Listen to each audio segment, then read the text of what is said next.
Question అండి. ఆనంద్ ఒక వాచ్ని, ఇది రూపీస్ అండి, రూపీస్ ఇది 682 రూపాయలకు కొన్నాడు.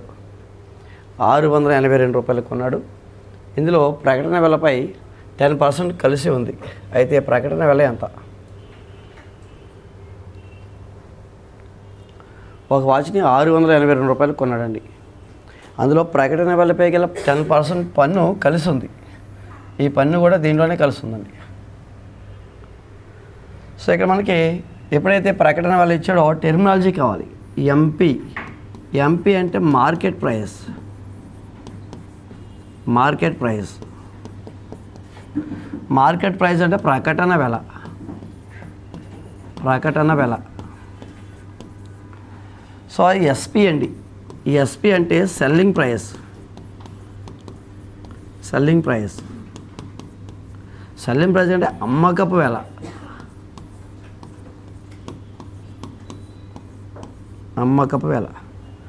ఎవరు అమ్ముతారు? షాప్ వాడు మనకు అమ్ముతాడు. ఎవరు ప్రకటిస్తాడు? షాప్ వాడు మనకు ప్రకటిస్తాడు. షాప్ వాడు 1000 రూపాయలకి వస్తువు ప్రకటించాడు అనుకోండి. శారీ 1000 రూపీస్ ఉంది. సో శారీని చూసాము, దానిపైన స్టిక్కర్ 1000 రూపీస్ ఉంది. మరి ఇమీడియట్గా ఏం అడుగుతాం? ఏమైనా డిస్కౌంట్ ఉందని అడుగుతాం ఖచ్చితంగా. శారీతో పాటు మనం షాప్కి వెళ్ళినప్పుడు శారీతో పాటు ఏం చూస్తామండి? దానిపైన స్టిక్కర్ చూస్తాం. ముందు బట్టల కంటే ముందు ఏం చేస్తామండి? మనం స్టిక్కర్ చూస్తాం. ఏ వస్తువు కొనాలన్నా ఆ వస్తువుకు ఫస్ట్ ప్రయారిటీ దేనికి ఇస్తాం? దాని మీద ఉన్న డిజైన్ కంటే దాని మీద ఉన్న రేటుకి ఇస్తాం. చిన్న వస్తువు ఎక్కువ రేటు ఉందనుకోండి, ఈ రేటుకి ఇది సూటబుల్గా తీసి అంటామండి. మనకి ఏం నచ్చాలి అక్కడండి? వస్తువుతో పాటుగా వస్తువు పైన ఉన్న రేటు నచ్చాలి. ఆ రేటుకి మనం కొనగలమా లేదా? ఆ రేటుకి ఆ వస్తువు సూటబుల్లా కాదా? ఈ రేటుకి ఇంత రేటు పెట్టాడు ఎందుకు ఈ వస్తువుకి అనే ఫీల్ ఉంటుంది మనకి. కాబట్టి ఆ రేటుకి అది ఉందా లేదని అని చూడాలంటే ఫస్ట్ వస్తువుని ఏం చూస్తామండి? మనం స్టిక్కర్ మీద రేటు చూస్తాం. స్టిక్కర్ మీద రేటునే మార్కెట్ ప్రైస్ అంటాం. ఎప్పుడైతే వస్తువు మీద స్టిక్కర్ రేట్ చూసామో ఆ స్టిక్కర్ రేట్ చూసాక ఏం చేస్తాం? షాప్ వాడి దగ్గరికి వెళ్ళి ఏమండి దీని మీద డిస్కౌంట్ ఏమైనా వస్తుందా అని అడుగుతాం. ఏమడుగుతామండి? డిస్కౌంట్ అడుగుతాం. వాడు ఏం చేస్తాడు? ఈ శారీ 1000 రూపీస్ అమ్మ, దీంట్లో ఒక 200 డిస్కౌంట్ ఉంది, 200 డిస్కౌంట్ పోగా ఓ 800 పే చేయి అంటాం. అప్పుడు మనం ఏం చేస్తామండి? 800 పే చేస్తాం. 800 పే చేస్తాం. అప్పుడు ఆ శారీ మనకి అమ్ముతాడు. దాన్ని ఏమంటామంటే సెల్లింగ్ ప్రైస్ అంటాం. అంటే ఫర్ ఎగ్జాంపుల్ 1000 రూపీస్ శారీని 200 డిస్కౌంట్తో మనకి అమ్మేశాడు. వాడు ప్రకటించాడు. ముందు శారీ ఎంత అండవు. మనం షాప్లోకి వెళ్ళిపోతాం, ఎంటర్ అయిపోతాం, శారీలు మనమే చూసుకుంటాం. ప్రతి శారీ కూడా ఏం చేస్తామండి? ఇలా ఇప్పేస్తాం, దాని మీద స్టిక్కర్ ఎంత ఉందో చూస్తాం, స్టిక్కర్ ఎంత చూస్తాం. ఆ స్టిక్కర్ని ఏమంటామండి? ప్రకటన వేల అంటాం. ఓకేనా? సో షాప్లో చూపించే కస్టమర్ని అడుగుతాం. అక్కడ ఏమండి సార్ దీని మీద ఏమైనా డిస్కౌంట్ ఉంటుందా అని అడుగుతాం. డిస్కౌంట్ పోగా ఆ శారీ మనకి ఎంత వద్దో దాన్ని ఏమంటామండి? సెల్లింగ్ ప్రైస్ అంటాం. ఇప్పుడు ఆనంద్ అనే వ్యక్తి ఒక వాచ్ని కొనడానికి వెళ్ళాడు. ఆ వాచ్ 680 రూపాయలకు కొనేసాడు. ఓకే అండి. సో ఇక్కడ ఎస్పీ ప్రకటన డిస్కౌంట్. కొన్ని వస్తువులకు ఏముంటుందంటే ట్యాక్స్ పడుతుంది. నిత్యావసర వస్తువులైన బట్టలకు డిస్కౌంట్ ఉంటుంది. విలాసవంతమైన వస్తువులకు ట్యాక్స్ పడుతుంది. ఓకే. మీకు గోల్డ్ కొన్నా, వాచ్ కొన్నా, ఫ్రిడ్జ్ కొన్నా, ఏసీ కొన్నా ఏం పడుతుందండి? ట్యాక్స్ పడుతుంది. పెట్రోల్ కొన్నా okay, central GST, state GST అని జిఎస్టీలు పడతాయి. సో ఇక్కడ మనకి ఇంతవరకు వాల్యూ యాడెడ్ ట్యాక్స్ ఉంది, విఏటి వాల్యూ యాడెడ్ ట్యాక్స్ ఉంది. మోడీ వచ్చాక దీన్ని తీసి ఏం చేశాడంటే జిఎస్టీగా మార్చాడు. సో ట్యాక్స్ పడుతుంది. ఇప్పుడు మనకి ఫర్ ఎగ్జాంపుల్ ఏదైనా వాచ్ కొన్నాం, దానికి ఒక 500 రూపాయల వాచ్ కొన్నామండి. 500 రూపాయల వాచ్తో పాటు ఏం చేస్తాడు వాడు? జిఎస్టీ కలుపుకొని బిల్లు ఇస్తాడు. అవునా కదండి. ఇప్పుడు మనం టిఫిన్కి వెళ్ళినా వాడు బిల్లు ఇచ్చాడు, ఏం చేస్తాడు? జిఎస్టీ పాటు చేస్తాడు. ఓకే అండి. దేనికైనా జిఎస్టీ వేస్తాడు. ఏవైనా సినిమా టికెట్కైనా జిఎస్టీ వేస్తాడు. కాబట్టి జిఎస్టీ వేస్తాడు. అలాగా సో ఇక్కడ ఆనంద్ ఏం చేస్తాడంటే మనకి 680 రూపాయలు దేంతో కొన్నాడండి? జిఎస్టీతో పాటు కొన్నాడు. సో కాబట్టి ఇక్కడ సో ఎంపీ మార్కెట్ ప్రైస్ రాశారా? ఎంపీ అంటే ఎంపీ అంటే మార్కెట్ ప్రైస్, ఎస్పీ అంటే సెల్లింగ్ ప్రైస్. ఇప్పుడు ఇక్కడ 2 రకాల ఫార్మాస్ ఉంటాయండి. ఒకటి ఈ ఎస్పీ మనకు అమ్ముతాడు ఎప్పుడంటే మార్కెట్ ప్రైస్ మీద సో డిస్కౌంట్ ఇచ్చాడు అనుకోండి, 1 - D/100 వేయాలి. మార్కెట్ ప్రైస్ మీద డిస్కౌంట్ వేస్తే ఫైనల్గా వాల్యూ ఎంత అవుతుందో అది మనకు అమ్ముతాడు. అది ఎస్పి. ఇంకోటి ఎస్పి మార్కెట్ ప్రైస్ మీద 1 + ట్యాక్స్ బై 100. టీ అంటే ఇక్కడ ట్యాక్స్ అండి. ట్యాక్స్ వేస్తే ప్లస్ అనే ఫార్ములా యూజ్ చేయాలి, డిస్కౌంట్ వేస్తే మైనస్ అనే ఫార్ములా యూజ్ చేయాలి. సో డిస్కౌంట్ అయినా ట్యాక్స్ అయినా దేని మీద కడతామంటే మార్కెట్ ప్రైస్ మీద కడతాం. డిస్కౌంట్ దేని మీద అడుగుతాం? స్టిక్కర్ మీద అడుగుతాం. ట్యాక్స్ దేని మీద వేస్తాడు? స్టిక్కర్ రేట్ మీద వేస్తాడు. మన ఇక్కడ బజాజ్ ఎలక్ట్రానిక్స్ షోరూమ్కి వెళ్ళామనుకోండి, అక్కడ ఏం చేస్తాడు? ఫ్రిడ్జ్ సెలెక్ట్ చేస్తాం 10,000, కానీ బిల్లు ఎంత వేస్తాడు? 12,000 వేస్తాడు. ఇదేంటండి 10,000 కదా అంటే జిఎస్టీ కట్టుకో, మీరు క్లెయిమ్ చేసుకుంటూ మీకు వస్తుంది జిఎస్టీ, ఇన్కమ్ ట్యాక్స్లో వద్ది, అదే జిఎస్టీ వేస్తాడు. వాడు అడుగుతాడు ఫస్టే, జిఎస్టీతో బిల్లు ఇమ్మంటారా, బిల్లు వద్దంటారా? బిల్లు ఇవ్వకపోతే గ్యారంటీ ఉండదు, బిల్లు ఇస్తే గ్యారంటీ ఉండదు అంటాడు. అప్పుడు ఏం చేస్తాం మనం? బిల్లు ఇమ్మంటాం. బిల్లు ఇమ్మంటే ఏం చేస్తాడు? ట్యాక్స్ వేస్తాడు. కాబట్టి ట్యాక్స్ ఎప్పుడైతే వేసాడో ఏం చేయాలండి? ప్లస్ వేయాలి. డిస్కౌంట్ ఎప్పుడైతే అన్నాడో ఏం చేయాలండి? 1. ఈ 2 ఫార్ములాస్ చాలా important. SP = MP × 1 - d/100. SP = MP × 1 + t/100. So ఇక్కడ పన్ను అన్నాడు ట్యాక్స్తో కలిపి. సో ఇక్కడ ఏమి ఇచ్చాడు అది చూసుకోవాలండి. అంటే SP = market price × 1 + tax by 100, ట్యాక్స్తో సంబంధించింది. సో ఇక్కడ మనకి కొన్నాడు అంటే 682 రూపాయలు కొనేసాడండి. కొనేసాడు అంటే వాడు అమ్మితేనేగా మనం కొంటాం, అంటే అది సెల్లింగ్ ప్రైస్ అనుకోవాలి. So market price MP market price into 1 + T. T అంటే ట్యాక్స్ ఎంతండి? 10/100. 10/100. So that is equal to 682 is equal to market price into, so 100 × 1, 100 + 10 ఎంతండి? 110/100. 110/100. 0 కట్ చేసుకోండి. ఇక్కడ 11/10 ఉంటుంది. ఈ 11/10 అటు వెళ్తే సో 682 × 10/11 ఈజ్ ఈక్వల్ ఏమవుతుందండి? మార్కెట్ ప్రైస్ వస్తాయి. 11 దీంట్లో ఎన్నిసార్లు పోతుందో చూద్దామండి.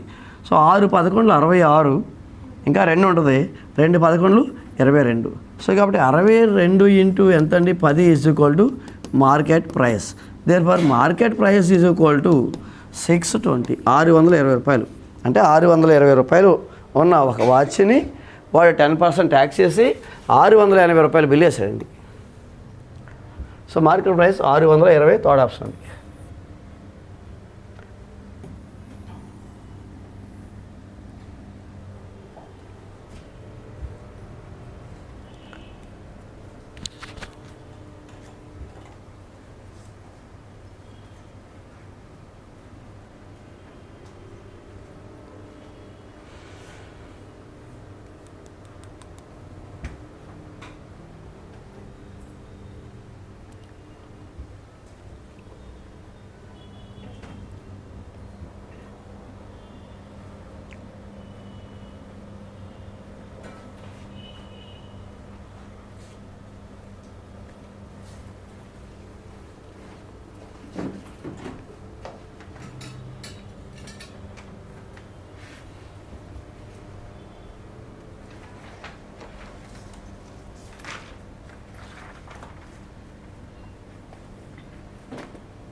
ఈ 2 ఫార్ములాస్ మాత్రం లిస్ట్ అవుట్ చేయండి, చాలా ఇంపార్టెంట్.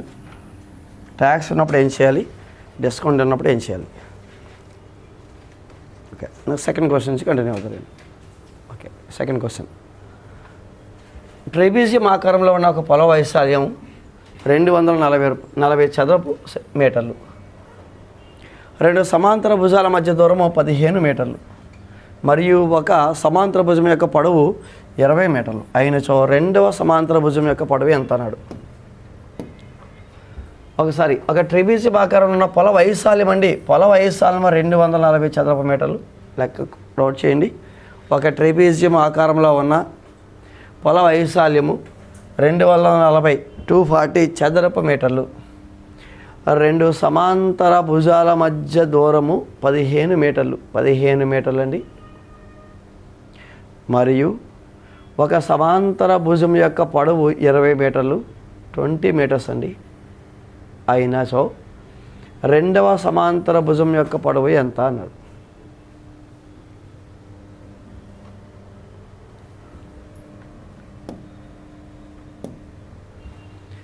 సో ఇవన్నీ కూడా ఓల్డ్ పేపర్స్ అంటే ఏపీ టెట్ 2024 అక్టోబర్ 6వ తారీఖున సెషన్ 1 అండి, మార్నింగ్ సెషన్. ట్రెపీజియం ఆకారంలో ఉన్న ఒక పొలం యొక్క వైశాల్యము 240 చదరపు మీటర్లు. ట్రెపీజియం అన్నాడు కాబట్టి ట్రెపీజియం డయాగ్రామ్ వేయాలండి. సో ట్రెపీజియం అంటే సమలంబ చతుర్భుజం అండి. సమలంబ చతుర్భుజం. సమలంబ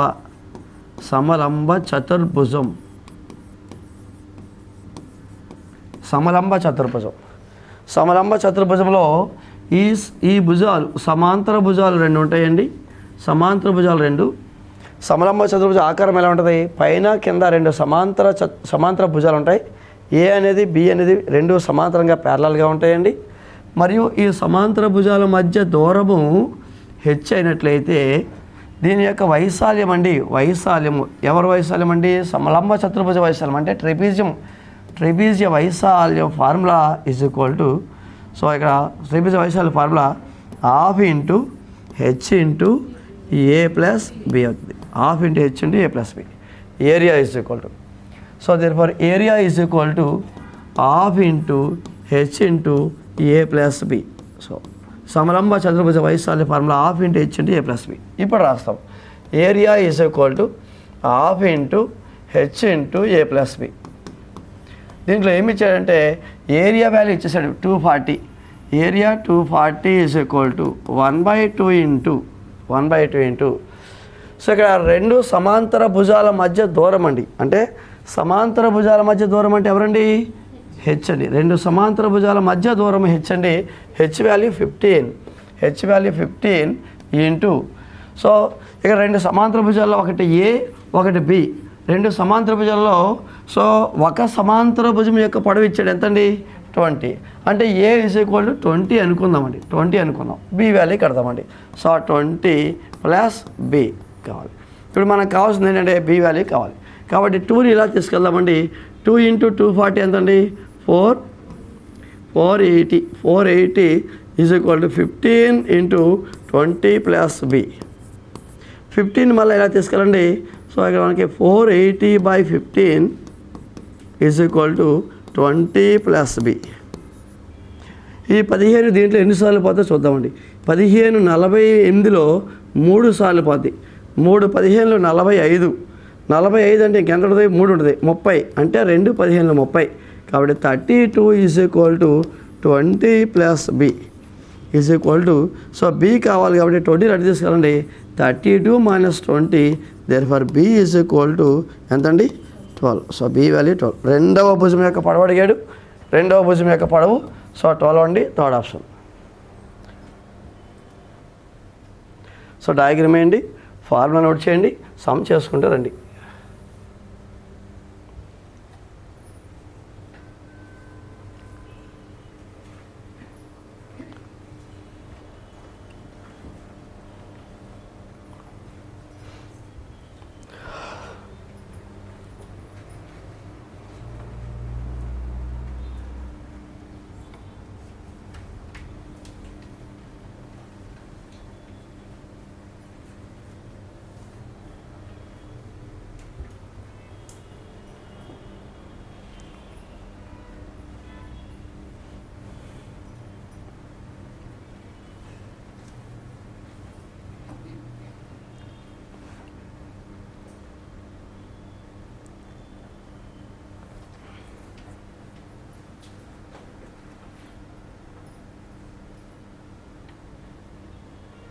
నెక్స్ట్ థర్డ్ క్వశ్చన్ అండి. సమాంతర చతుర్భుజం ఏబిసిడిలో యాంగిల్ ఏ యాంగిల్ సిలు ఎదురెదురి కోణాలు అయితే ఈ క్రింది ప్రవచనాల్లో ఎల్లప్పుడూ సత్యం అనేది డ్యాసం. సమాంతర చతుర్భుజము ఏబిసిడిలో యాంగిల్ ఏ యాంగిల్ సిలు ఆపోజిట్ యాంగిల్స్ అయితే ఈ క్రింది వాది ఏ ప్రవచనము సత్యము అన్నాడు. సమాంతర చతుర్భుజం ఏబిసిడి ఇచ్చాడండి. సమాంతర చతుర్భుజం అంటే ప్యారలలోగ్రామ్ యొక్క డయాగ్రామ్ వేయండి. ప్యారలలోగ్రామ్ సమాంతర చతుర్భుజం అండి. సమాంతర చతుర్భుజం అండి, ప్యారలలోగ్రామ్. సో ప్యారలలోగ్రామ్లో ఏబిసిడి అను 4 కోణాలు ఉంటాయి. ఒక సమాంతర చతుర్భుజం నందు ఈ ఎదుటెదుటి కోణాలు సమానమండి. సో సమాంతర చతుర్భుజంలో సమాంతర చతుర్భుజంలో ఎదుటెదుట కోణాలు సమానం. ఎదుటెదుట కోణాలు సమానం అంటే ఆపోజిట్ యాంగిల్స్ ఆర్ ఈక్వల్. ఎదుటెదుటి కోణాలు సమానం అంటే ఏమవుతాయి? Angle B is equal to angle D అవుతాయి, angle A is equal to angle C అవుతుంది. అంటే ఈ 2 కోణాలు సమానము, ఈ 2 కోణాలు సమానం. Opposite angles are equal. Therefore angle A సిల మధ్య ఆప్షన్లో సంబంధం అడిగాడు కాబట్టి యాంగిల్ ఏ ఈజ్ ఈక్వల్ ఎంతండి? Angle C. Angle A is equal angle C అని మనకు తెలుసు కాబట్టి యాంగిల్ ఏ యాంగిల్ సిని అటు తీసుకెళ్ళండి, minus angle C is equal to 0. So option angle A minus angle C is equal 0. Option number 4. Angle A minus angle C is equal to 0 అండి. Is equal 0. First ఆప్షన్లో 90 ఉంది, 4th ఆప్షన్లో angle A minus angle C is equal to 0 ఉంది. కాబట్టి option number 4 అంటే opposite angles are equal. ఎదుటెదుట కోణాలు సమానము. ఎదుటెదుట కోణాలు సమానము. సమాంతర చతుర్భుజమునందు ఎదుటెదుట కోణాలు సమానం.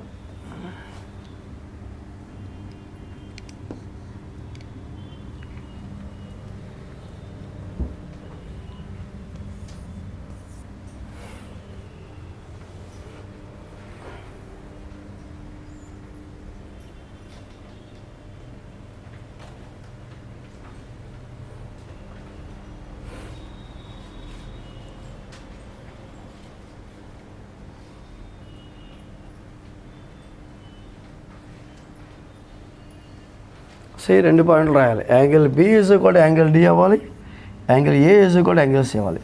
సార్ మనం ఇక్కడ యాంగిల్ బీడీలు ఎందుకు తీసుకోలేదంటే ఆప్షన్లో బీడీల మీద ఇవ్వలే, ఏసీల మీద ఇచ్చాడు కాబట్టి ఆ ఒకటి తీసుకున్నామండి. Angle A is equal to angle C అది ఒకటి తీసుకుని దీన్ని అలా ట్రాన్స్ఫర్ చేసేసరికి angle A minus angle C అయింది. Angle A minus angle C is equal to 0 వచ్చింది. సో ఆప్షన్ నెంబర్ 4లో ఉంది. Next 4th question. Question number 4.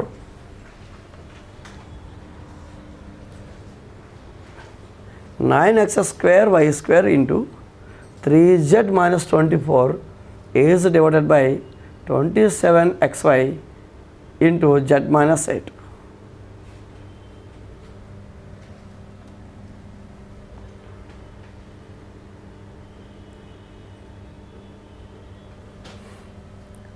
So options ఏం రాయకండి, ఓన్లీ క్వశ్చన్ రాయండి. 9x square y square into 3z minus 24 is divided by మనం ఏం చేస్తామంటే by అని రాసేయండి. Divided by అంటే by 27 xy into z minus 8.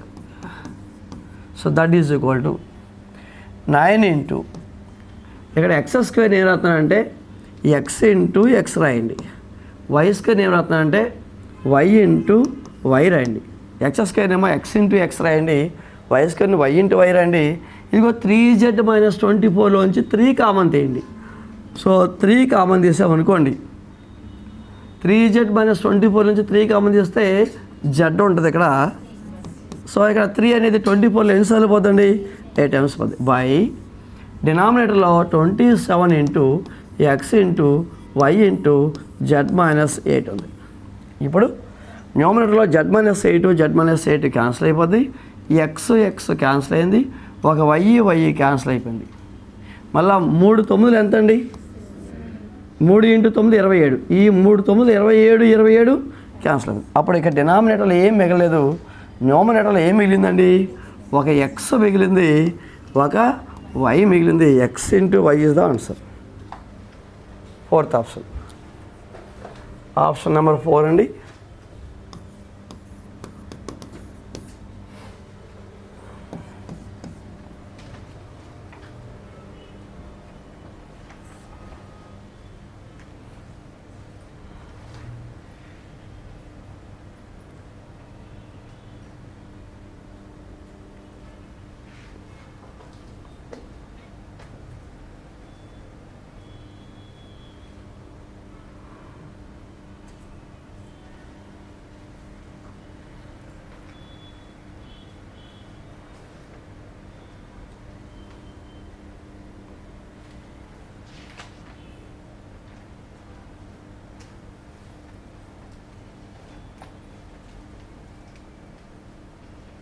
Next question number 5. శూన్యేతర పూర్ణాంకం మరియు దాని పరపదం యొక్క లబ్ధము ఎల్లప్పుడూ అన్నాడు. శూన్యేతర పూర్ణాంకం అండి. క్వశ్చన్ రాయండి. శూన్యేతర పూర్ణాంకము మరియు దాని పరపదము యొక్క లబ్ధము ఎల్లప్పుడూ డాష్ అన్నాడు. శూన్యేతర పూర్ణాంకము అంటే ఏంటో చూద్దామండి. ముందు పూర్ణాంకము అంటే సో డబ్ల్యూ అంటే ఇక్కడ 0 1 2 3 4 అండ్ సో ఆన్. ఇది పూర్ణాంకాలు. ఈ పూర్ణాంకాలు ఏం తీసుకున్నాడు? శూన్యేతర అంటే శూన్యము కాని పూర్ణాంకాలను తీసుకున్నాడు. సో పూర్ణాంకాల 0 ఉంటుంది, కానీ మళ్ళీ ఏం తీసుకున్నాడు? 0 వద్దు, 1 2 3 4 5 అండ్ సో ఆన్ తీసుకో, 0 మాత్రం తీసుకోవద్దు అని చెప్తున్నాడు. పూర్ణాంకం తీసుకో, కానీ ఏం తీసుకోవద్దు అంటాడండి? 0 వద్దు అన్నాడు. 0 వద్దు అన్నాడు కాబట్టి ఇక్కడ వాడు చెప్పాడు శూన్యేతర పూర్ణాంకము నాన్ జీరో కానీ whole number. Non zero whole number అంటే ఇక్కడ శూన్యేతరం అంటే 0 తీసుకోకూడదు. 0 తీసుకుంటే మిగిలిన తీసుకోండి. తీసుకుని ఏం చేయమన్నాడు? సో ఏదో ఒక నెంబర్ తీసుకున్నాడు. 2 తీసుకున్నా. 2కి ముందున్న పదాన్ని పూర్వపదమని, తర్వాత ఉన్న పదాన్ని ఏమంటామండి? పరపదం అంటామండి. మరి 2 యొక్క పరపదం ఎవరండి? సో 2 3 6. అలా ఒక 4 ఎగ్జాంపుల్ తీసుకుందాం. మన ఇష్టం వచ్చినాయి. 7 తీసుకుందాం. 7 యొక్క పరపదము 7 8 56. సో మన ఇష్టం అండి. సో మనకి 6 తీసుకుందాం అనుకోండి. 6 7 42. ఫాస్ట్గా ఏం చేస్తారంటే మన ఇష్టం నచ్చినటువంటి ఒక 4 ఎగ్జాంపుల్స్. 4 5 20. సో ఈ అన్ని సంఖ్యలు ఏ సంఖ్య చేత నిశ్శేషంగా భాగించబడతాయి? క్లియర్గా ఏ సంఖ్య చేత పడతాయండి? అన్ని ఈవెన్ నెంబర్స్ వస్తున్నాయి కాబట్టి, సో అన్ని ఈవెన్ నెంబర్స్ వస్తున్నాయి కాబట్టి ఖచ్చితంగా 2 చేత నిశ్శేషముగా భాగించబడతాయి. సో కాబట్టి ఇక్కడ మనకి ఎగ్జాంపుల్లో ఇంకా డౌట్ రావాలి, ఇంకా మనకి ఇంకా క్లారిటీ రావాలంటే సో ఇక్కడ 1 అనే నెంబర్ తీసుకోండి. 1 ఇంటూ ఎంత అండి? 2. 1 ఇంటూ 2 2. అంటే 2లోని 6లోని 56లోని 42లోని 20లోని అన్నిట్లోని పోయే సంఖ్య ఏముంటుంది చెప్పండి? 2. అంటే ఈ అన్నిటికీ ఏం కట్టాలి అంటే జీసీడీ కట్టాలి ఒరిజినల్గా చెప్పాలంటే. అంటే ఇప్పుడు మీరు ఎంచుకునే సంఖ్య 2లోని పోవాలి, 6లోని పోవాలి, 56లోని పోవాలి, 42లోని పోవాలి, 20లోని పోవాలి. మీరు కొన్ని ఎగ్జాంపుల్స్ తీసుకున్నారు. ఆ ఎగ్జాంపుల్స్ ద్వారా వచ్చిన వాడు చెప్పినట్టుగా తీసుకున్నారు. ఒక ఎగ్జాంపుల్ తీసుకున్నారు, ఒక నెంబర్ తీసుకున్నారు, దాని పరపదం తీసుకున్నారు, లబ్ధం కట్టారు. ఇలా కొన్ని ఎగ్జాంపుల్ తీసుకున్నారు. వీటి ఫలితాలను గమనిస్తే ఈ ఫలితాలన్నింటిలోని పోయే సంఖ్య ఏమై ఉంటుంది? ఈ ఫలితాలకు జీసీడీ కడతామని.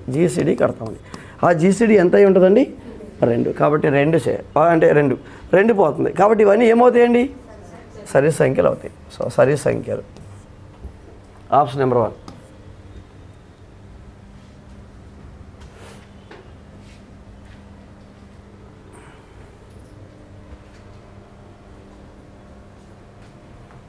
ఇదే బిట్టి మార్చి శూన్యేతర పూర్ణాంకం మరియు దాని పరపదము ఎల్లప్పుడూ ఈ క్రింది సంఖ్యచే భాగించబడిన అంటే అప్పుడు ఏం రాస్తామండి? 2 చేత భాగించబడుతుంది. శూన్యేతర పూర్ణాంకం మరియు దాని పరపదము ఎల్లప్పుడూ 2 చేత నిశ్శేషంగా భాగించబడుతుంది. 2 చేత నిశ్శేషంగా భాగించబడే ప్రతిదీ కూడా ఏమవుతాయండి? ఇప్పుడు సరి సంఖ్యలు అవుతాయి.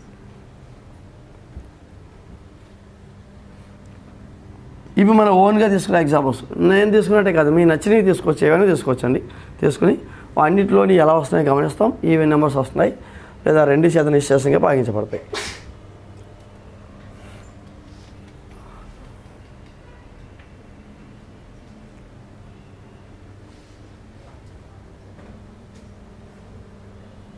Next question number 6. ఓ పాచికని దొరిలించినప్పుడు వచ్చిన సంఖ్య 2 మరియు 3ల రెండింటి గుణిజం కావడానికి సంభావ్యత. ఒక పాచికని దొరిలించినప్పుడు వచ్చిన సంఖ్య 2 మరియు 3. 2 మరియు 3 అండి. ఇక్కడ 2 కీలకమైన వర్డ్ ఏంటంటే కీవర్డ్ ఇక్కడ మరియు అండి. మరియు 3. 2 మరియు 3 రెండింటి గుణిజం కావాలి. పాచిక అంటే ఇలా ఉంటుంది. పాచిక పైన 6 తలాలు ఉంటాయి. 6 తలాలు ఉంటాయి. పాచిక పైన 6 తలాల్లో ఒక్కొక్క తల మీద 1 2 3 4 5 6 అనే నెంబర్లు ఉంటాయి. ఈ పాచికని దొర్లిస్తే వచ్చు శాంపుల్ ఆవరణ ఉంటుంది. శాంపుల్ స్పేస్ ప్రాబిలిటీ విన్న వాళ్ళకి శాంపుల్ స్పేస్ ఉంటుంది. శాంపుల్ స్పేస్ అంటే ఈ పాచికను అనేక సార్లు ఇలా దొర్లించాం, ఇలా వేసాం, మళ్ళీ తీసుకున్నాం, మళ్ళీ ఇలా వేసాం. ఏమవుతుందండి, 1 పడవచ్చు, లేదా 2 పడవచ్చు, లేదా 4 పడవచ్చు, లేదా 5 పడవచ్చు, లేదా 6 పడవచ్చు. మీరు అలా అనేక సార్లు చేస్తే ఏమేమి పడే అవకాశం ఉందండి? 1 కానీ 2 కానీ 3 కానీ 4 కానీ 5 కానీ, అంతేనా? 7 పడద్దండి. 7 దాని మీద ఉండదు కాబట్టి 7 పడదు. 8 పడద్దండి, పడదు. ఏమేమి పడతాయి మ్యాక్సిమం? 1 2 3 4 5 6. మిగిలిన ఇంకా చేస్తుంటే మళ్ళీ అవే రిపీట్ అవుతాయి అంతే. కాబట్టి మన ప్రయోగంలో ఒక యాదృచ్ఛిక ప్రయోగంలో అలా అనేక సార్లు పాచికను వేసి మళ్ళీ అది ఏం పడిందో రాసుకుని వేసి అది ఏం పడిందో రాసుకుని ఇలా అనేక సార్లు చేస్తుంటే మనకి ఏమవుతాయి? మహా అయితే 6 వస్తాయి. మిగిలిన ఇంకా ఎక్కువ సార్లు చేస్తుంటే ఏమవుతాయి?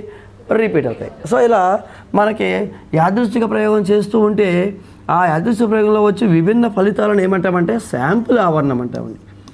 శాంపుల్ ఆవరణము, శాంపుల్ స్పేస్.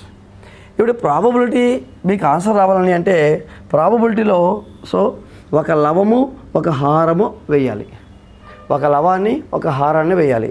హారం ఎప్పుడు కూడా శాంపుల్ ఆవరణలో ఎన్ని మూలకాలు ఉన్నాయో అదే ఆన్సర్ అండి. హారం ఎవరు రావాలి? శాంపుల్ ఆవరణంలో ఎన్ని మూలకాలు ఉన్నాయండి? 6 మూలకాలు ఉన్నాయి కాబట్టి మనకి డినామినేటర్లో 6 రావాలి. డినామినేటర్ ఎవరిని చెప్తుందంటే శాంపుల్ ఆవరణాన్ని చెప్తుంది. ఓకే, డినామినేటర్ అంటే ఇప్పుడు మనం ప్రాబబిలిటీ అంటేనే లవహారాలతో ఒక భిన్నాన్ని తయారు చేయాలి. లవహారాలు, హారం ఏంటి మనకి ఇక్కడ? శాంపుల్ ఆవరణలో ఎన్ని అయితే మూలకాలు ఉన్నాయో అన్ని. శాంపుల్ ఆవరణ ఎలా అవుతుంది? పాచిక తీసుకుని అనేక సార్లు దొర్లిస్తే దాంట్లో వచ్చే విభిన్న ఫలితాలన్నీ కూడా రాసుకుంటే ఆ విభిన్న ఫలితాలు ఏవైతే మనకు వచ్చాయో వాటన్నిటిని ఏమన్నామండి? శాంపుల్ ఆవరణం. ఆ శాంపుల్ ఆవరణలో ఫలితాల సంఖ్య ఎక్కడికి రావాలండి? మనకి డినామినేటర్కి రావాలి. ఓకే అండి. సో పాచిక పైన చేస్తున్నాం కాబట్టి పాచిక యొక్క 6 తలాలు కిందకి రావాలి. కిందకి వచ్చాక ఇప్పుడు డినామినేటర్ ఫిల్ చేశాక అప్పుడు మనకి ఏం కావాలి? 2 మరియు 3 రెండిటి చేత భాగించబడే సంఖ్య ఈ శాంపుల్ ఆవరణలో ఏముందో చూడాలి. 6. 2 చేత భాగించబడాలి మరియు 3 చేత భాగించబడాలి. 2 మరియు 3 చేత భాగించబడే సంఖ్య ఎంతండి? 6. అంటే 6 సంఖ్యలో మీకు కావాల్సిన సంఖ్య ఎన్ని ఉన్నాయండి? 1 ఉంది. 6 అనేది ఒక సంఖ్య అండి, ఒక ఈవెంట్. అంటే మీకు కావాల్సిన అవకాశాలు ఎన్ని ఉన్నాయండి? 1 ఉంది కాబట్టి ఆన్సర్ ఎంత రాయాలి? ఇప్పుడు 1/6 రాయాలి. ఎంతసేపు ఎదురు చెప్పానండి అంటే మీరు 2,3లో చేత భాగించబడేది ఏమిటి? 6 అంటారు. కంగారులో ఏ రాస్తారండి అంటే 6/6 రాస్తారు. = 1 అవుతాయి. ఆప్షన్ నెంబర్ 1 రెడీగా ఉంది అక్కడ. ఓకేనండి, ఆప్షన్ నెంబర్ 1 రెడీగా ఉంది. 1 పెడతాం కంగారులో. అంటే 6 అనేది విలువ కాదండి, 6 పడడం అనేది అవకాశాల సంఖ్య. అది ఓకేండి. 6 పడడం అనే ఒక సందర్భం. ఇక్కడ ఎన్ని సందర్భాలు? 1 2 3 4 5 6. అవుట్ ఆఫ్ 6 ఈవెంట్స్లో 6 పడడం అనేది ఒక ఈవెంటు. ఓకేండి. 6 ఈవెంట్లో ఒక ఈవెంట్ జరుగుతుంది. ఆ ఈవెంట్ ఎవరు? 6 అనేది రావాలి. 6 ఎందుకు తీసుకున్నాం? పైన 2,3 పడడానికి 2,3 రెండు నిశ్శేషంగా భాగించబడే సంఖ్య ఎంత? 6. 2 మరియు 3 అన్నాడు కాబట్టి ఇక్కడ ఎంత తీసుకుంటాం? 6. కంగారులో న్యూమరేటర్లో 6/6 రాయకూడదు. 6 అనేది ఏంటండి? ఒక ఈవెంట్. మీకు దొర్లించినప్పుడు 2 పడుతుంది, అదొక ఈవెంట్. మళ్ళీ దొర్లించాడు 4 పడుతుంది, అదొక ఈవెంట్. 6 పడింది, అదొక ఈవెంట్. ఈవెంట్ అంటే సంఘటన, ఒక సందర్భం. 6 పడ్డ ఒక సందర్భం కాబట్టి 1/6 వేయాలి. ఎప్పుడు ఇది? 2 మరియు 3 అన్నప్పుడు ఆన్సర్ ఎంత? 1/6. 1/6. 2 లేదు అన్నాడు అనుకున్నప్పుడు ఏం చేస్తా చెప్పండి? అనలేదు. లేదా అంటే 2 మరియు లేదా అంటే 2 లేదా 3. అప్పుడు ఏం చేస్తాం? 2తో పోయేది ఏంటండి? 2తో పోయేది 2 4 6. 3తో పోయేది 3 6. ఓకేనండి. అంటే ఎన్ని ఉంటాయి ఇప్పుడు? 2తో పోయాము 2 3 6. 2 4 2తో పోయాయి ఏమన్నాయండి? 2 4 6. 3తో పోయాయి 3 6 3 6 ఇక్కడ రిపీట్ అయింది కాబట్టి వదిలేయండి. రిపీటెడ్ లెక్కకూడదు ఎన్ని ఉంటాయండి ఇప్పుడు 4 అంటే 4 ఈవెంట్స్ 4/, సో అక్కడ ఏం చేయాలి 4/6 వేయాలి. 4/6 వేయాలి. ఎప్పుడు 2 లేదా అంటే మరియు అన్నాడు కాబట్టి 2 పోయినప్పుడే 3 పోవాలి అట్ ద సేమ్ టైం. 2 3 కలిపిపోయే సంఖ్య ఎంత 6 ఒకటే కాబట్టి మనం ఎంత రాస్తామండి 1/6 రాస్తామండి. 2 మరియు అంటే 1/6 అండి. లేదా అంటే ఏమవుతుంది 4/6 అవుతుంది. సో చేసింది.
Next question number 7. 11 చే భాగించబడాలంటే 70169305కు కలపవలసిన కనిష్ట సంఖ్య ఎంత? 70169305 70169305కు కలపవలసిన సంఖ్య ఎంత? సో ఇప్పుడు 11 చేత భాగించే సూత్రం ఏంటండి? బేసి స్థానాల అంకెల మొత్తం అండి. బేసి స్థానాల అంకెల మొత్తం అండి. అంకెల మొత్తం బేసి స్థానాల అంకెల మొత్తం అండి. అంటే 7 1 9 0 అంటే 7 + 1 + 9 + 0 that is equal to 7 + 1 8 + 9 17. So 17. మళ్ళా సరి స్థానాల అంకెల మొత్తం అండి. సరి స్థానాల అంకెల మొత్తం అండి. సరి స్థానాల అంకెల మొత్తం ఈజ్ ఈక్వల్ టు సరి స్థానాల అంకెల మొత్తం అండి 0635 0 + 6 + 3 + 5 063 + 5 06 అంటే 6 + 3 9 + 5 ఎంతండి 14.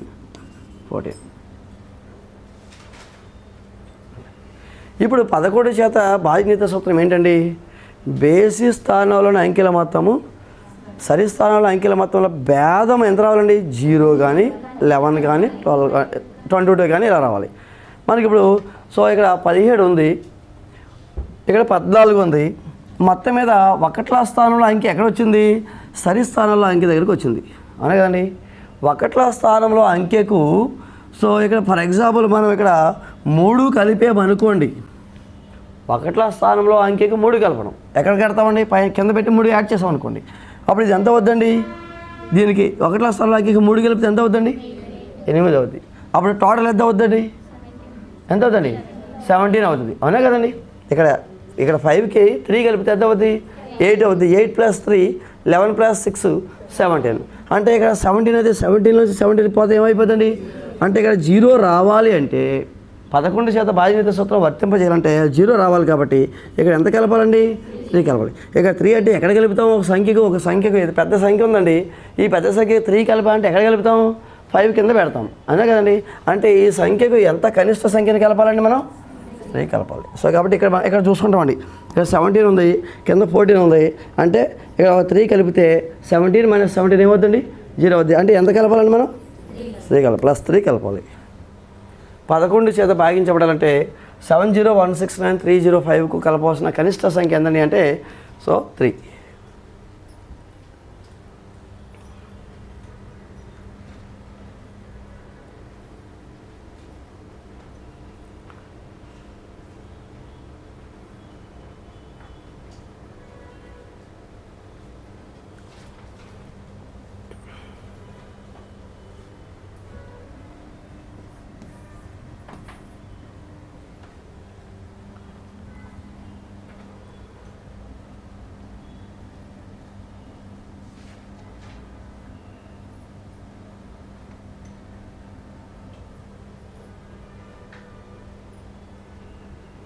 సో ఇక్కడ రాయండి, కలపవలసిన కనిష్ట సంఖ్య, కలపవలసిన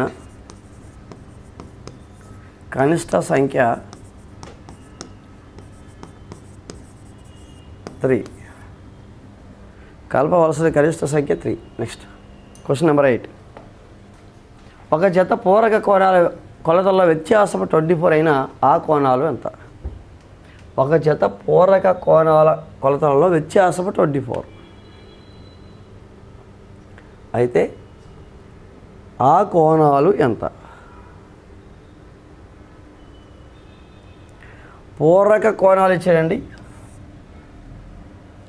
మళ్ళా 2 జత అంటే 2, ఆ 2 యొక్క వ్యత్యాసం ఎంతని అంటే 24 అన్నాడు. ఒక జత పూరక కోణాల కొలతల వ్యత్యాసం 24 అయితే ఆ కోణాలు ఎంత? ఇప్పుడు మనకి ఒక జత కాబట్టి 2 కోణాలు తీసుకోవాలి. ఆ కోణాలు ఎలా తీసుకోవాలని అంటే ఆ 2 యొక్క తేడా 24 అవ్వాలి. అంటే ఒకటి x+24 తీసుకోండి, ఒకటి x తీసుకోండి. ఇప్పుడు ఈ 2 యొక్క భేదం ఎంత అవుతుందండి? ఒకటి x+24, ఒకటి x. 2 యొక్క గ్యాప్ ఎంతండి? 24. అంటే ఒక జత పూరకోణ కొలత వ్యత్యాసం ఎంత వచ్చింది? 24. వ్యత్యాసం 24 ఉండేట్టుగా తీసుకోండి. కానీ ఇవి ఎలాంటి కోణాలు? పూరక కోణాలు. పూరకం అంటే ఏంటి? ఏవైనా 2 కోణాల మొత్తము 90 డిగ్రీలు అవ్వాలి. Therefore x+24 x+24 is equal to ఎంతండి? పూరకం కాబట్టి 90 degrees. x+24 x is equal 90 degrees. x+x 2x. 2x + 24 is equal to 90 degrees. 2x is equal to 90 - 24 is equal to 6 అండి. 8 - 2 6. So 2x is equal to 66. x is equal to 66/2 అండి.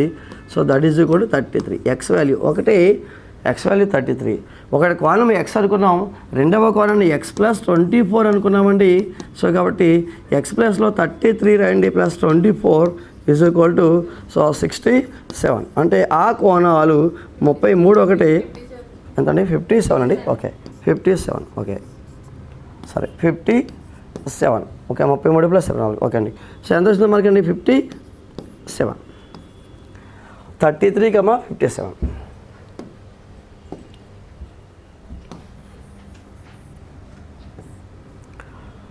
33, 57 option number 3. Okay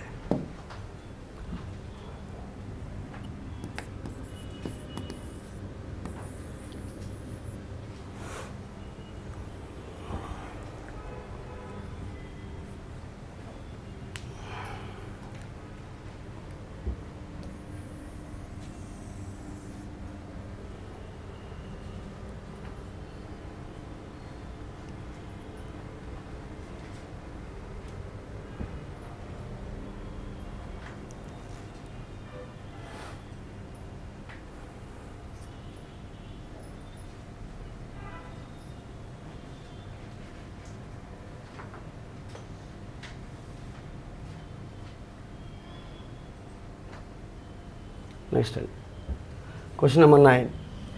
మొదటి 5 సంయుక్త సంఖ్యల మధ్యగతము. మొదటి 5 సంయుక్త సంఖ్యలండి, composite numbers. సంయుక్త సంఖ్యలండి,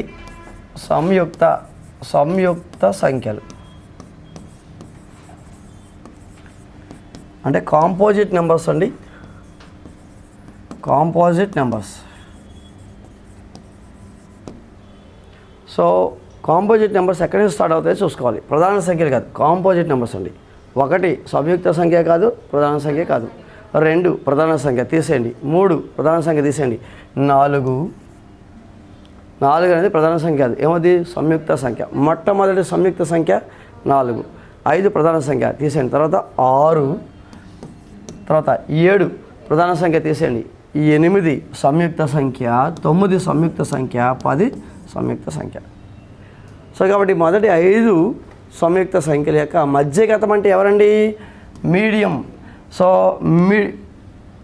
mid most value అంటే ఏంటిది? మధ్యస్థ విలువ అండి. కాబట్టి ఒక ఆరోహణ క్రమంలో ఉన్నప్పుడు మధ్యస్థంగా ఉన్న విలువను ఏమన్నామండి అంటే మధ్యగతం అన్నామండి. మధ్యగతం is equal to 8. So option number 4.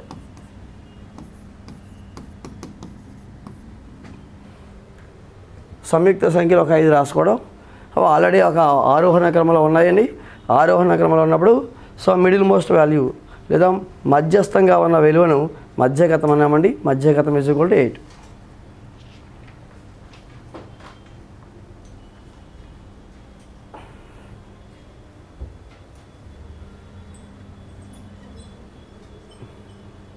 Next question number 10. Average అండి. ఓకే అండి. ఈ యావరేజ్ కట్టామనుకోండి. సరాసరి అంటే సరాసరి అంటే యావరేజ్ అండి. యావరేజ్ సరాసరి అన్న అంకమధ్యమం అన్న ఒకటే. అంకమధ్యమం అప్పుడు ఏం చేస్తామని అంటే రాసుల మొత్తము బై రాసుల సంఖ్య వేస్తాండి.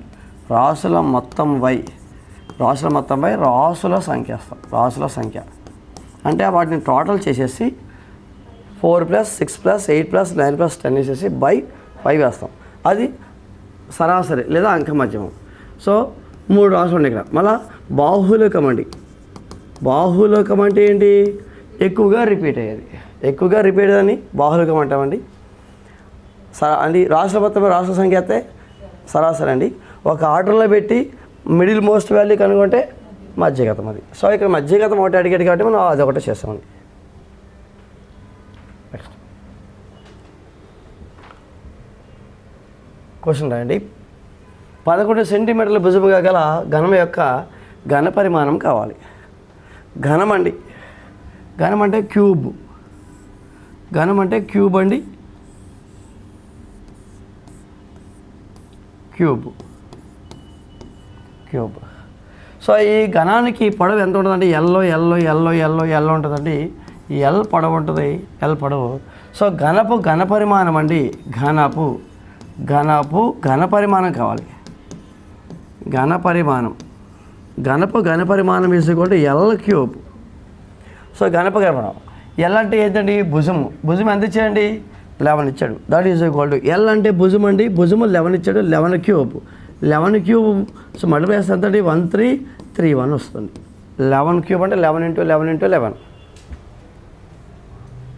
1331 ఆప్షన్ నెంబర్ 2. ఆప్షన్ 2 1331. 11 క్యూబ్ అంటే 11 × 11 × 11 × 11.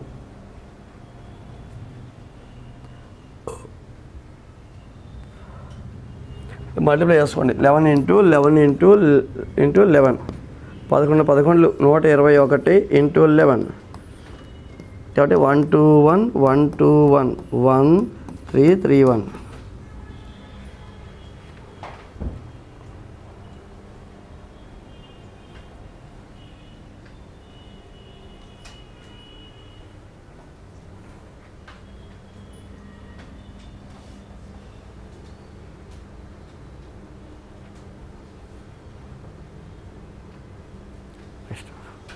Question number 11. ఈ క్రింది వాళ్ళలో ఏది ప్రధాన సంఖ్య? ప్రైమ్ నెంబర్ కావాలండి. ప్రధాన సంఖ్య కావాలి.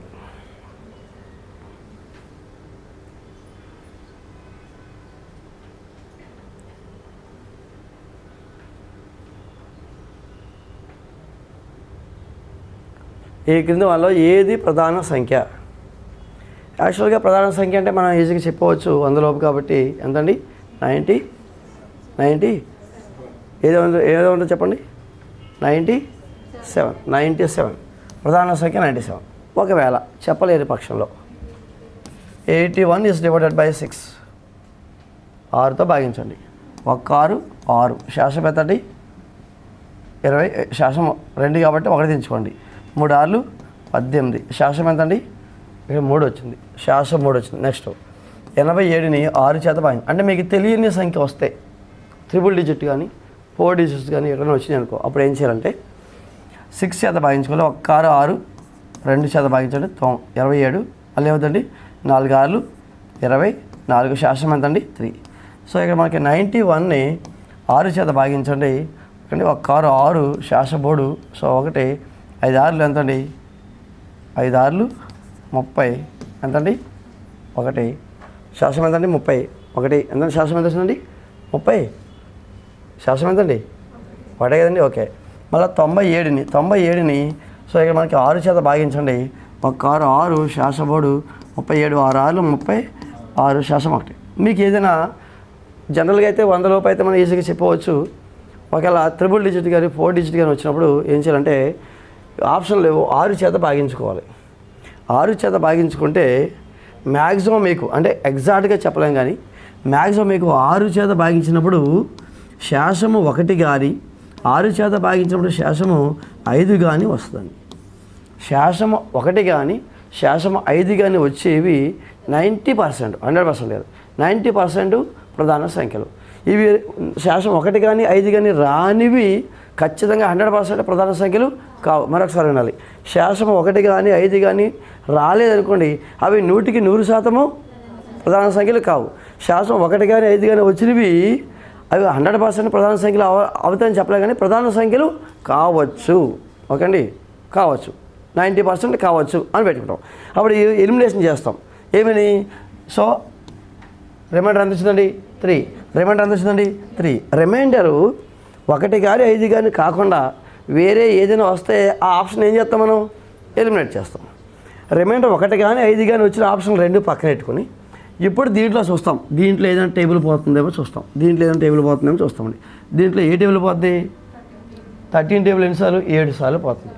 అంటే 7 సార్లు 13 ఏకం పోతుంది కాబట్టి ఇది కాదు.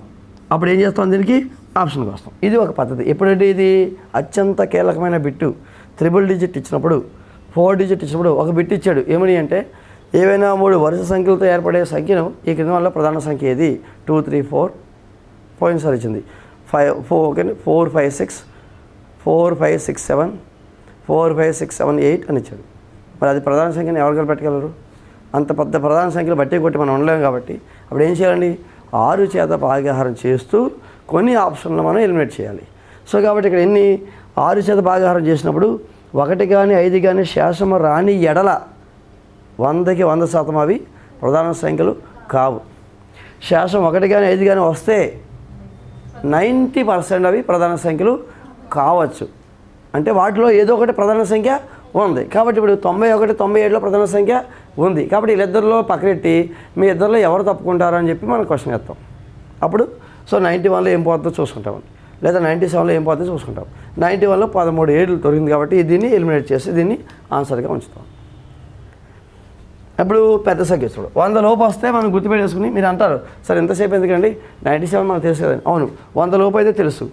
అది ఆ క్వశ్చన్ చేయగలరా? 2 3 7 2 3 4 1 4 5 6 1 4 5 6 7 1 4 5 6 8 4 ఆప్షన్ వచ్చి ఈ కింది వాళ్ళలో ప్రధాన సంఖ్య ఏది అని అడిగాడు. కాబట్టి అలాంటి బిట్లు చేయాలంటే మనం ఏంటంటే 6 చేత భాగాహారం చేయాలి. 6 చేత భాగాహారం చేసినప్పుడు శాసము 1 కానీ 5 కానీ వస్తే అది ప్రధాన సంఖ్య కావచ్చు. ఓకే అండి, అప్పుడు ఏం చెప్తాం? ప్రధాన సంఖ్య ఇక్కడ దొరుకుతుంది, ఈ 2 ఆప్షన్లో ఉంది అని చెప్తామండి. అప్పుడు మనం ఈ 2 ఆప్షన్లు చెక్ చేస్తాం. 1 కానీ 5 కానీ రాని వాటిని ఏం చేస్తామండి మనం? సో 100% ప్రధాన సంఖ్య కాదని ఎలిమినేట్ చేస్తామండి. సో కాబట్టి ఆ ప్రాసెస్లో చేయాలి. Next question number 12. 4 minus 3 whole square is divided by 2 power minus 6 is equal to 4 minus 3 whole square. 4 minus 3 whole square అంటే 1 square by 2 power minus 6. 2 power minus 6. So that is equal to 1 by 2 power minus 6. ఎప్పుడైతే 1 by a power minus m ఉందో డినామినేటర్లో negative పవర్తో కలిగి ఉంటే దాన్ని పైకి తీసుకొచ్చి న్యూమరేటర్లో కనుక పెట్టినట్లయితే అది పాజిటివ్ పవర్ అవుతుంది. డినామినేటర్లో నెగిటివ్ పవర్ కనుక ఉన్నట్లయితే అది న్యూమరేటర్ కనుక తీసుకొస్తే అదేమవుతుంది? పాజిటివ్ పవర్ అవుతుంది. So that is equal to ఇప్పుడు 2 పవర్ నెగిటివ్ పవర్ ఉంది కాబట్టి పైకి తీసుకొచ్చాం కాబట్టి ఏమవుతుంది? 2 పవర్ ప్లస్ 6 అవుతుంది. 2 పవర్ 6 అంటే ఎవరండి? 64. The answer is 64.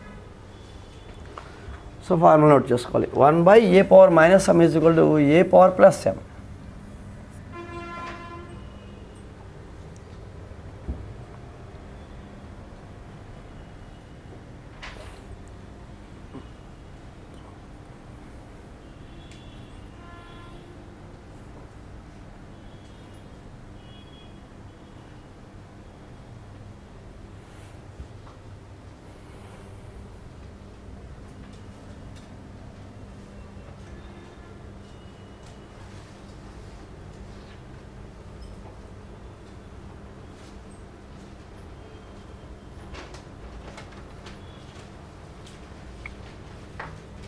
Next question అండి. Question number 13. 40లో 23% ఎక్స్ అయితే 23లో 40% ఎంత? 40లో 23% ఎక్స్ అండి. క్వశ్చన్ ఇంతవరకు తీసుకుందాం. 40లో 23% ఎక్స్ అయినా ఎంతవరకు తీసుకుందామండి? 40లో 23% ఎక్స్ అయినా అంటే అయితే అంతవరకు కట్ చేద్దాం. ఎప్పుడు కూడా ఇది వర్డ్ స్టేట్మెంట్. ఈ వర్డ్ స్టేట్మెంట్ని మ్యాథమెటికల్ స్టేట్మెంట్గా మార్చాలంటే 40లో అంటే ఇప్పుడు కూడా ఇంటూ 23% అంటే 23/100 ఎక్స్ అయినా అంటే అర్థం ఏంటంటే ఎక్స్ అయ్యింది అని అర్థం అండి. దాన్ని అర్థం చేసుకోవాలి. ఎలాగని అంటే 40లో అంటే ఇంటూ 23% అంటే పెర్ అంటే బై సెంట్ ఎక్స్ అయ్యింది. అయినా అంటే ఏంటి? ఎక్స్ అయ్యింది అంటే ఈజ్ ఈక్వల్ టు ఎక్స్ అనుకోవాలి. అనుకొని so that is equal to cancel చేసుకుంటే ఇక్కడ 2 టేబుల్ 5 టైమ్స్ పోతే 2 టేబుల్ ఇక్కడ 2 టైమ్స్ పోతే therefore X is equal to ఎంతండి? 2 23 46 46/5 is equal to X. X value ఎంతండి? 46/5. సో 46/5 ఎక్స్ వాల్యూ పక్కనెట్టండి. పక్కనెట్టి ఇప్పుడు క్వశ్చన్ చూద్దాం. ఇక 2 స్టేట్మెంట్లు అండి. అయితేకి ముందున్నది ఒక స్టేట్మెంటు, తర్వాత ఉన్న ఒక స్టేట్మెంట్. కాబట్టి సెకండ్ స్టేట్మెంట్ ఏంటి? 23లో 40% ఎంత అంతేనా కదండి. ఇక మనం ఏం చేస్తామండి? ఫస్ట్ స్టేట్మెంట్ తీసుకున్నాం, ఎక్స్ వాల్యూ కట్టి పక్కనెట్టాం. ఇప్పుడు సెకండ్ స్టేట్మెంట్ తీసుకోండి. సెకండ్ స్టేట్మెంట్ 23లో 40% ఎంత? 23 ప్లస్ 22 వేయండి. లో అంటే మ్యాథ్స్లో ఇంటూ 40% అంటే బై 100. అలా 0 కట్ చేయండి. 2 దీంట్లో 5 టైమ్స్ పోతుంది, 2 దీంట్లో 2 టైమ్స్ పోతుంది. 2 23 46 ఎంతండి? 5. 46/5 అక్కడ దేనికి ఈక్వల్ అండి? Therefore answer is X. ఆప్షన్లో ఏమి ఇచ్చాడండి? ఎక్స్లో ఇచ్చాడు కాబట్టి ఆన్సర్ ఎంత అవుతుందండి? Only X. Therefore option number 1.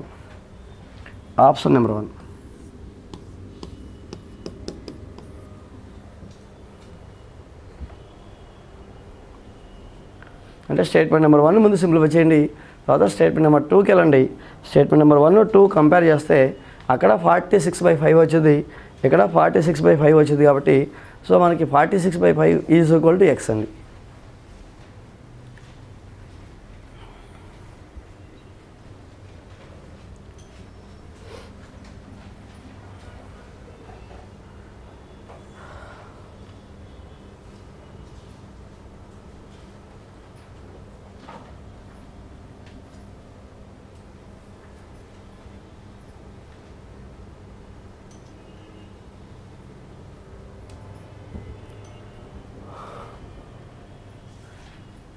Question రాయండి. Question number 14. ఒక తరగతిలో 40 మంది విద్యార్థులు కలరు. ఒక తరగతిలో 40 మంది విద్యార్థులు కలరు. ఒక తరగతిలో 40 మంది విద్యార్థులు కలరు. బాలికల సంఖ్య బాలుర సంఖ్య కంటే 10 అధికం. అయితే బాలికల సంఖ్యకు బాలుర సంఖ్యకు గల నిష్పత్తి ఎంత?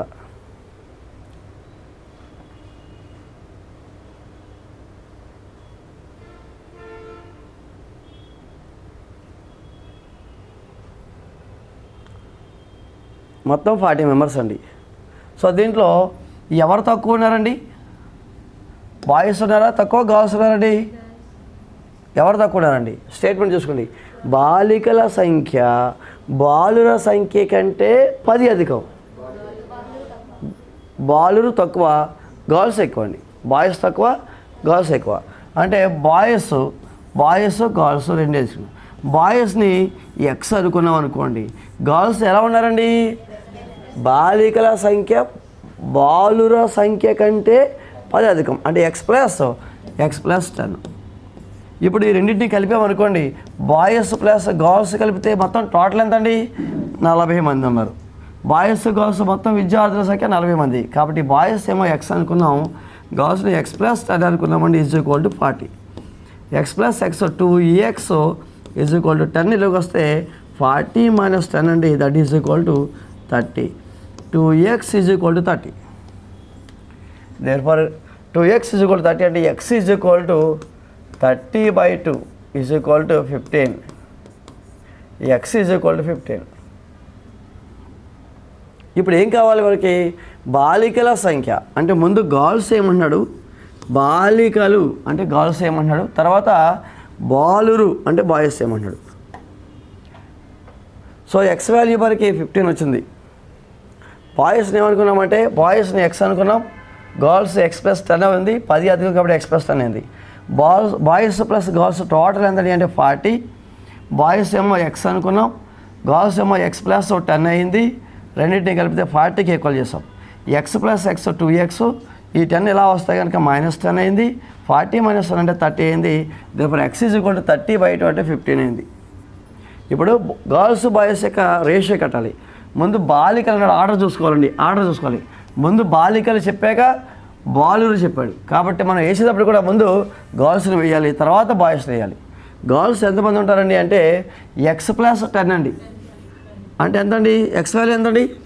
సో ఇది girls X plus 10, boys X. మరి ఇక్కడ రాద్దాం. ఎక్స్ అంటే ఎంత? 15 + 10 అండి. వీళ్ళు ఎంత అండి? 15 మెంబర్స్. అంటే వీళ్ళు ఎవరండి?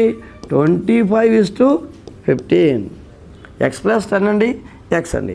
ఎక్స్ ప్లస్లో 15 రాయండి. 15 + 10 అంటే 25:15. సో 5 క్యాన్సిల్ చేయండి, 5. సో ఇక్కడ 5 క్యాన్సిల్ చేయండి 3 సార్లు, 5:3. So option number 3.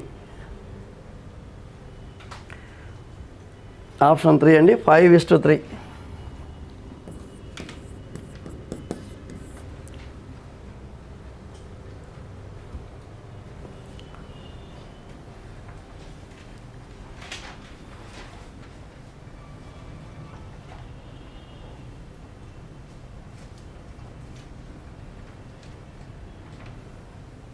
క్వశ్చన్ రాయండి. Question number 15. ఇది జే కాదు, ఇది 72 రూపీస్ అండి. 72 రూపీస్. 72 రూపాయలకు కొనుగోలు చేసిన బొమ్మ 80 రూపాయలకు అమ్మబడింది. అయితే లాభ శాతమే ఎంత?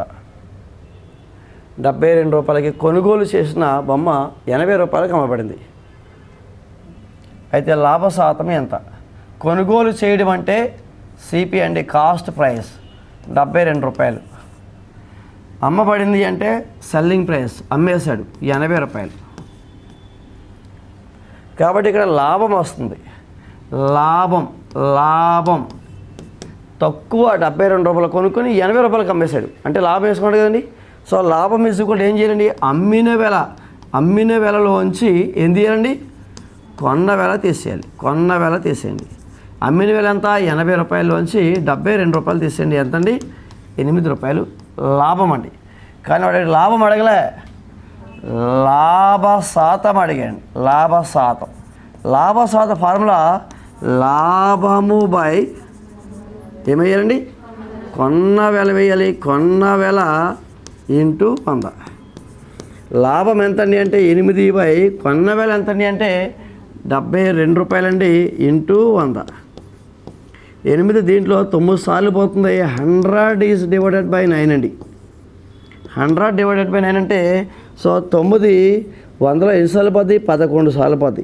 11 9లో 99కి ఇంకా 1 మిగిలిద్ది. కాబట్టి 11 1/9 శాతం అండి.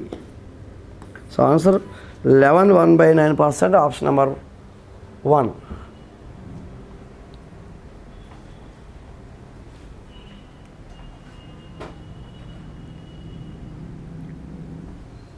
ఇప్పుడు అడిగింది లాభ శాతం అండి. కంగారులో మనం ఏం చేస్తామండి అంటే లాభ శాతం కట్టకుండా లాభం కడతామండి. 8 చూడగానే మన ఆప్షన్లో ఉంది కదని చెప్పి ఆప్షన్ పెట్టేస్తామండి. సో ఆప్షన్లో 8 ఉంది కాబట్టి 8 పెట్టి బయటకు వస్తాం. వాడు లాభం అడగలేదు, లాభ శాతం అడిగాడండి. కాబట్టి లాభము వేరండి, లాభ శాతము వేరండి. అది చూసుకోవాలి. లాభం అంటే అమ్మిన వెలలోంచి కొన్న వెల తీసేస్తాం. అదే లాభ శాతం అంటే లాభం బై కొన్న వెల ఇంటూ 100 వేస్తాం. కొన్న వెలలో ఎంత ప్రాఫిట్ వచ్చిందో చూసి పర్సంటేజ్ కట్టాలండి. అది 11/9%.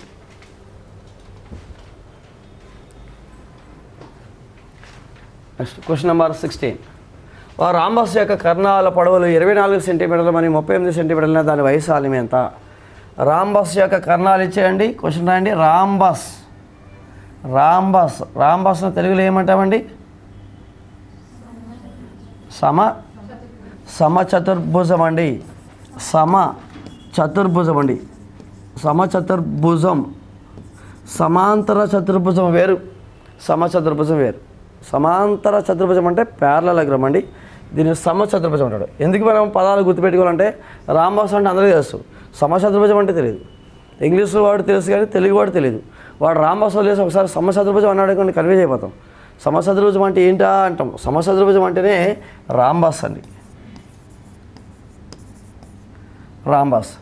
సో రాంబస్ యొక్క కర్ణాలు ఒకటి పొడవుగా ఉంటుంది, ఒకటి పొట్టిగా ఉంటుంది.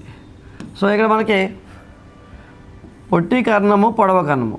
సో పొడవ కర్ణాన్ని D1 అనుకోండి, పొట్టి కర్ణాన్ని D2 అనుకోండి. అప్పుడు రాంబస్ వైశాల్యం మనకు కావాల్సింది. కాబట్టి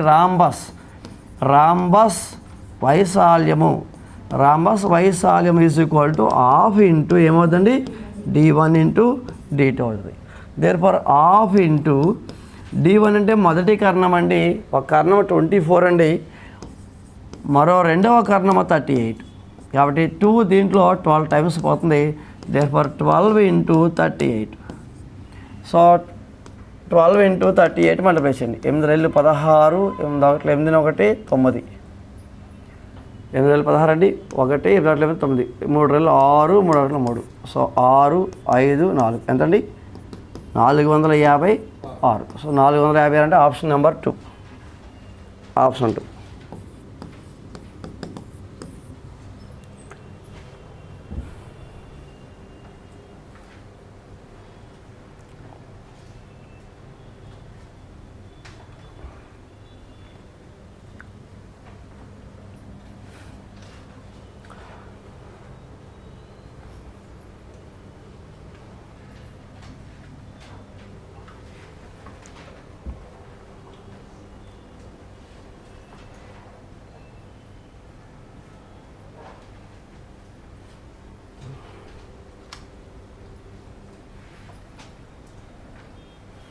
నెక్స్ట్ క్వశ్చన్ నెంబర్ 17.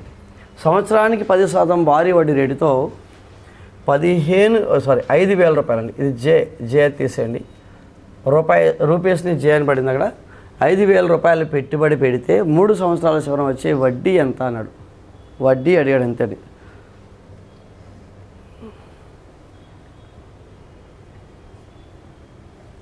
సో సింపులే కాబట్టి వేరే మెథడ్ ఎందుకు మనకి చాప్టర్ మధ్యలో అంటే చాప్టర్ చేస్తున్నప్పుడు మనం షార్ట్కట్లో వేస్తాం. కానీ ఇప్పుడు ఒక లెక్క కోసం మనం ఎందుకంటే వెనక్కి వెళ్ళాలి కాబట్టి direct formula I is equal ఏంటండి? PTR/100. వడ్డీ అండి, ఇది బారు వడ్డీ కాబట్టి వడ్డీ I is equal PTR/100. I అంటే వడ్డీ అండి, వచ్చే వడ్డీ అది. P అంటే ప్రిన్సిపల్. సో 5,000 అండి, అప్పు తీసుకున్నది 5,000 అండి. సో T అంటే టైం పీరియడ్. P అంటే ప్రిన్సిపల్, అప్పు తీసుకుంది. T అంటే టైం పీరియడ్ 3 సంవత్సరాలు ఇంటూ R అంటే రేట్ ఆఫ్ ఇంట్రెస్ట్, వడ్డీ రేటు. So 10% by 100. PTR/100.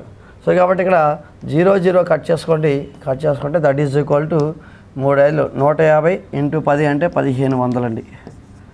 1,500 రూపాయలు వడ్డీ అండి, బారు వడ్డీ 1,500 అండి. Option number 1.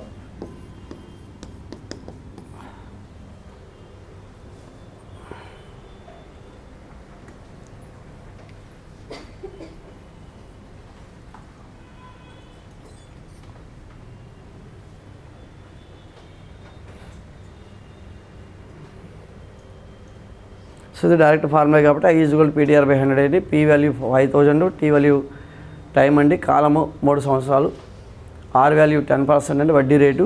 సో డైరెక్ట్ వేసుకుంటే 0 క్యాన్సిల్ చేసుకుంటే మళ్ళీ వేసుకుంటే 1,500 వచ్చిందండి.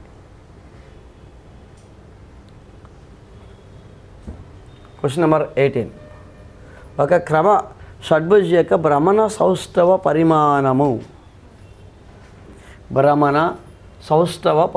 అండి.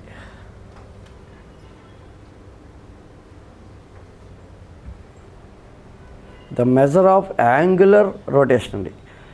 యాంగులర్ రొటేషన్లో మెజర్మెంట్ కావాలి. ఒక క్రమ షడ్భుజ యొక్క భ్రమణ సౌష్ఠవ పరిమాణం. అసలు టెర్మినాలజీ కావాలి. అసలు భ్రమణ సౌష్ఠవ పరిమాణం అంటే ఏంటి? అసలు భ్రమణ సౌష్ఠవ పరిమాణం ఒక క్రమ షడ్భుజి అండి. సో ఒక క్రమ షడ్భుజి అంటే 6 భుజాలు ఉంటాయండి. ఒక షడ్భుజి నందు 6 భుజాలు ఉంటాయి. 6 భుజాలు ఉంటాయి. షడ్భుజి అంటే 6 భుజాలు. క్రమ షడ్భుజి అంటే ఈ 6 భుజాలు సమానమైన పొడవును కలిగి ఉంటాయి. 6 భుజాలు సమానమైన పొడవును కలిగి ఉంటాయి. సో 6 భుజాలు సమానమైన పొడవులు కలిగి ఉంటాయి. ఒకే పొడవు అంటే ఇది 8 సెంటీమీటర్లు అయితే ఇది కూడా 8 అవుతుంది. ఇది 8 అవుతుంది. అలాంటి భుజాన్ని క్రమ షడ్భుజనం. ఈ క్రమ అనే పదం అంటే ఏంటండి అంటే క్రమ అంటే అన్ని భుజాలు సమానము అని దాన్ని క్రమ అంటామండి. షడ్భుజి అంటే 6 భుజాలు కలది. సో షడ్భుజి. మరి ఇక్కడ ఏం కావాలి మనకి? భ్రమణ సౌష్ఠవ పరిమాణం అంటే ఏంటో తెలియాలి. భ్రమణ సౌష్ఠవ పరిమాణం అంటే ఫర్ ఎగ్జాంపుల్ చతురాస్రం ఎగ్జాంపుల్గా తీసుకుందామండి. చతురాస్రం ఒక చతురాస్రాకార స్థలం చూద్దామండి. ఇక్కడ 7 సెంటీమీటర్లు 7 సెంటీమీటర్లు 7 సెంటీమీటర్లు 7 సెంటీమీటర్లు ఉంది. ఈ పటపు చుట్టూ ప్రదక్షిణ చేస్తున్నారండి. సో ప్రదక్షిణ చేస్తున్నారు. ప్రదక్షిణ చేసే ముందు ఏం చేస్తారో ఇలా నిలబడి ఒకసారి చూశారు. ఒక 7 సెంటీమీటర్లు గల ఒక చతురస్రం ఏర్పడింది. ఇప్పుడు మళ్ళీ దీని చుట్టూ ప్రదక్షిణ చేస్తున్నారండి. ప్రదక్షిణ చేస్తున్నారు. ఇక్కడ ఆగారు. మళ్ళీ ఏమవుతుందండి? సేమ్ డయాగ్రామ్ యాసిటీస్గా కనబడుతుందా లేదండి? అదే కొలతో మళ్ళీ మీరు ప్రదక్షిణ కంటిన్యూ చేస్తున్నారు. కంటిన్యూ చేస్తే మళ్ళీ సేమ్ డయాగ్రామ్ మళ్ళీ అలాగే కనబడుతుంది ఇక్కడ. సో సేమ్ డయాగ్రామ్ మళ్ళీ ఎక్కడ కనబడుతుందండి? ఇలా వచ్చినప్పుడు ఈ డైరెక్షన్లో కనబడుతుంది. సో ఇక్కడ ఒక వస్తువు చుట్టూ పూర్తి భ్రమణము చెందే లోపు మీకు ఎన్నిసార్లు తన పూర్వపు పటాన్ని పోలి ఉన్న పటం వలె యాస్టేజ్గా కనబడిందో ఆ సంఖ్యను భ్రమణ సౌష్ఠవ పరిమాణము అన్నామండి. అంటే మీరు కళ్ళు పోసుకుని దండం పెట్టుకుంటూ కళ్ళు మూసుకుంటే ఎలా కనబడుతుంది? కళ్ళు మూసుకుండా ప్రదక్షిణ చేస్తున్నారు. ప్రదక్షిణ చేస్తూ ఏం చేయాలండి? చూస్తున్నారు. చూస్తుంటే మనకి ఈ ఒక భ్రమణం పూర్తి భ్రమణం చెందలేము. ఒక టెంపుల్కి వెళ్ళారు, ఏదైనా గుడికి వెళ్ళారు. ఏం చేస్తారు? మీరు గుడి చుట్టూ తిరుగుతారు. గుడి చుట్టూ తిరిగినప్పుడు ఏమవుతుంది? ఈ పటము తన తొలి పటాన్ని పోలి ఉన్న పటం వల్ల ఎన్నిసార్లు కనబడిందండి? అంటే ఒక పటము తన పూర్తి భ్రమణంలో ఎన్నిసార్లు తన పూర్వపు పటాన్ని పోలి ఉన్న పటము వలె కనబడుతుందో ఆ సంఖ్యను భ్రమణ సౌష్ఠవ పరిమాణం అన్నమాట. ఇక్కడ ఎన్నిసార్లు కనబడుతుందండి? ఎందుకు 4 సార్లు కనబడింది అంటే 4 భుజాలు సమానం కాబట్టి. ఇప్పుడు చెప్పండి, దీనికి భ్రమణ సౌష్ఠవ పరిమాణం ఎంత ఉంటుంది? 6. ఒక క్రమ బహుభుజి నందు సింపుల్గా ఒక క్రమ బహుభుజి నందు క్రమ షడ్భుజి కావచ్చు, పంచభుజి కావచ్చు, ఒకనే క్రమ దశభుజి కావచ్చు, ఏదైనా క్రమ పటం అయితే దీంట్లో ఎన్ని భుజాలు ఉన్నాయో భ్రమణ సౌష్ఠవ పరిమాణం కూడా అంతే అవుతుంది. అప్పుడు మనం ఇంకా టైం వేస్ట్ చేసుకోం. భ్రమణ సౌష్ఠవ పరిమాణం అడిగినప్పుడు ఇక్కడ క్రమ షడ్భుజి ఇచ్చాడు అంటే 6. ఆన్సర్ కూడా ఏమవుతుంది? భుజాలు ఎన్ని ఉంటాయి? ఆన్సర్ కూడా 6. క్రమ దశభుజి ఇచ్చాడు 10 పడతాం. క్రమ అష్టభుజి ఇచ్చాడు, క్రమ నవభుజి ఇచ్చాడు. కాబట్టి మనకి టైం వేస్ట్ కాకుండా క్రమ పటంలో ఎన్ని భుజాలు ఉన్నాయో భ్రమణ సౌష్ఠవ పరిమాణం కూడా అంతే ఉంటుంది. కాబట్టి ఇక్కడ చిన్న పాయింట్ రాయండి. ఒక పటము తన పూర్తి భ్రమణము చెందేలోపు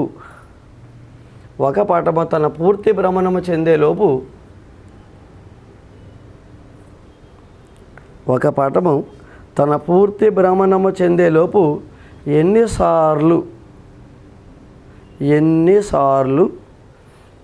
తన పూర్వపు పటాన్ని పోలి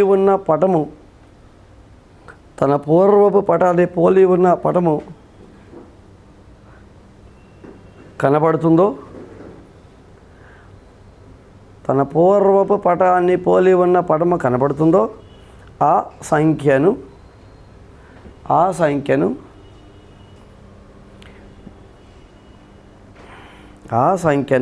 భ్రమణ సౌష్ఠవ పరిమాణము అని అందరు. భ్రమణ సౌష్ఠవ పరిమాణము అని అందరు. భ్రమణ సౌష్ఠవ పరిమాణము అని అందరు. ఇంపార్టెంట్. స్టార్ పెట్టి రాయండి. ఒక క్రమపటమునందు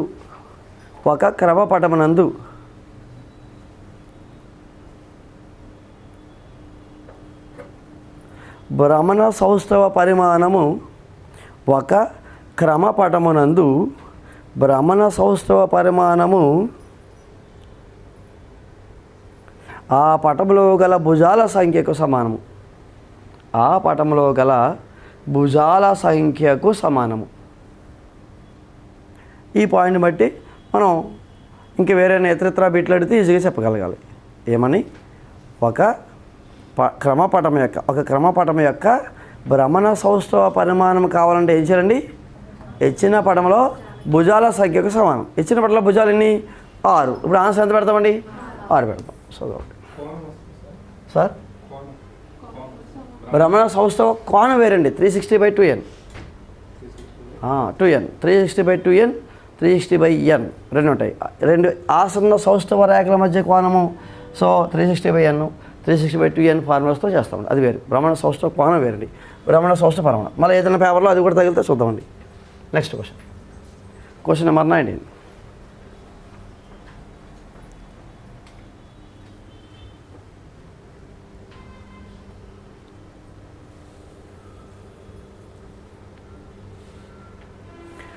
పద్దెనిమిది మీటర్ల ఎత్తుగల ఒక విద్యుత్ స్తంభము 24 మీటర్ల పొడవు గల నీడను ఏర్పరుస్తుంది. అదే సందర్భంలో ఒక భవనం 18 మీటర్ల పొడవు గల నీడను ఏర్పరిస్తే భవనము ఎత్తు ఎంత?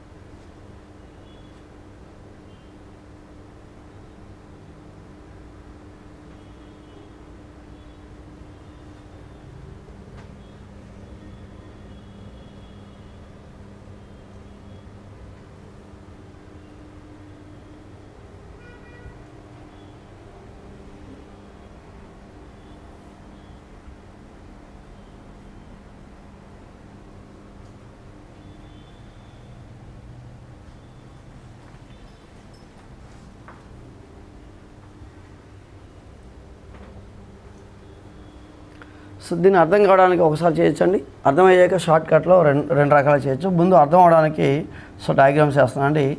సో 18 మీటర్ల ఎత్తుగల ఒక విద్యుత్ స్తంభం ఉంది. విద్యుత్ స్తంభం అండి 18 మీటర్ల ఎత్తుగల ఒక విద్యుత్ స్తంభం ఉంది.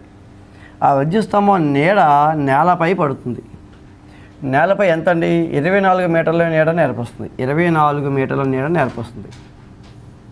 సో ఎలక్ట్రిక్ పోల్ ఎలా ఉంటుందండి? భూమికి లంబంగా ఉంటుంది. దాని నీడ ఎక్కడ పడుతుందండి? నీడ ఎక్కడ పడుతుంది? నేల మీద పడుతుంది. నీడకు దీనికి కోణం ఎంత ఉంటుందండి? 90 డిగ్రీలు ఉంటుంది. ఇది విద్యుత్ స్తంభం అండి, దాని నీడ. సో అప్పుడు ఏమవుద్ది?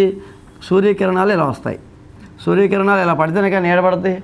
అది స్తంభం అయిపోయింది అనుకోండి, అప్పుడు ఏమవుతుంది? దానిపైన కిరణాలు పడతాయి, వెలుగు పడుతుంది. అది ఉన్నంత వరకు దాని కింద నీడ పడుతుంది. అంటే ఇక్కడ ఏం రావాలి? ఇది నీడ ఎక్కడ పడుతుంది అంటే నేల మీద పడుతుంది. ఇదేంటి? స్తంభం అండి. అదే సందర్భంలో భవనం తీసుకుందామండి. భవనం అండి. ఆ భవనం ఎత్తు ఎంతో తెలియదు కానీ దాని నీడ మాత్రం ఎంత అండి అంటే 18 మీటర్లు. నీడ ఎక్కడ ఏర్పడుతుందండి? కింద భూమి మీద ఏర్పడుతుంది. ఇప్పుడు ఇది భవనం అండి, ఇది భవనం, ఇది స్తంభం అండి, విద్యుత్ స్తంభం.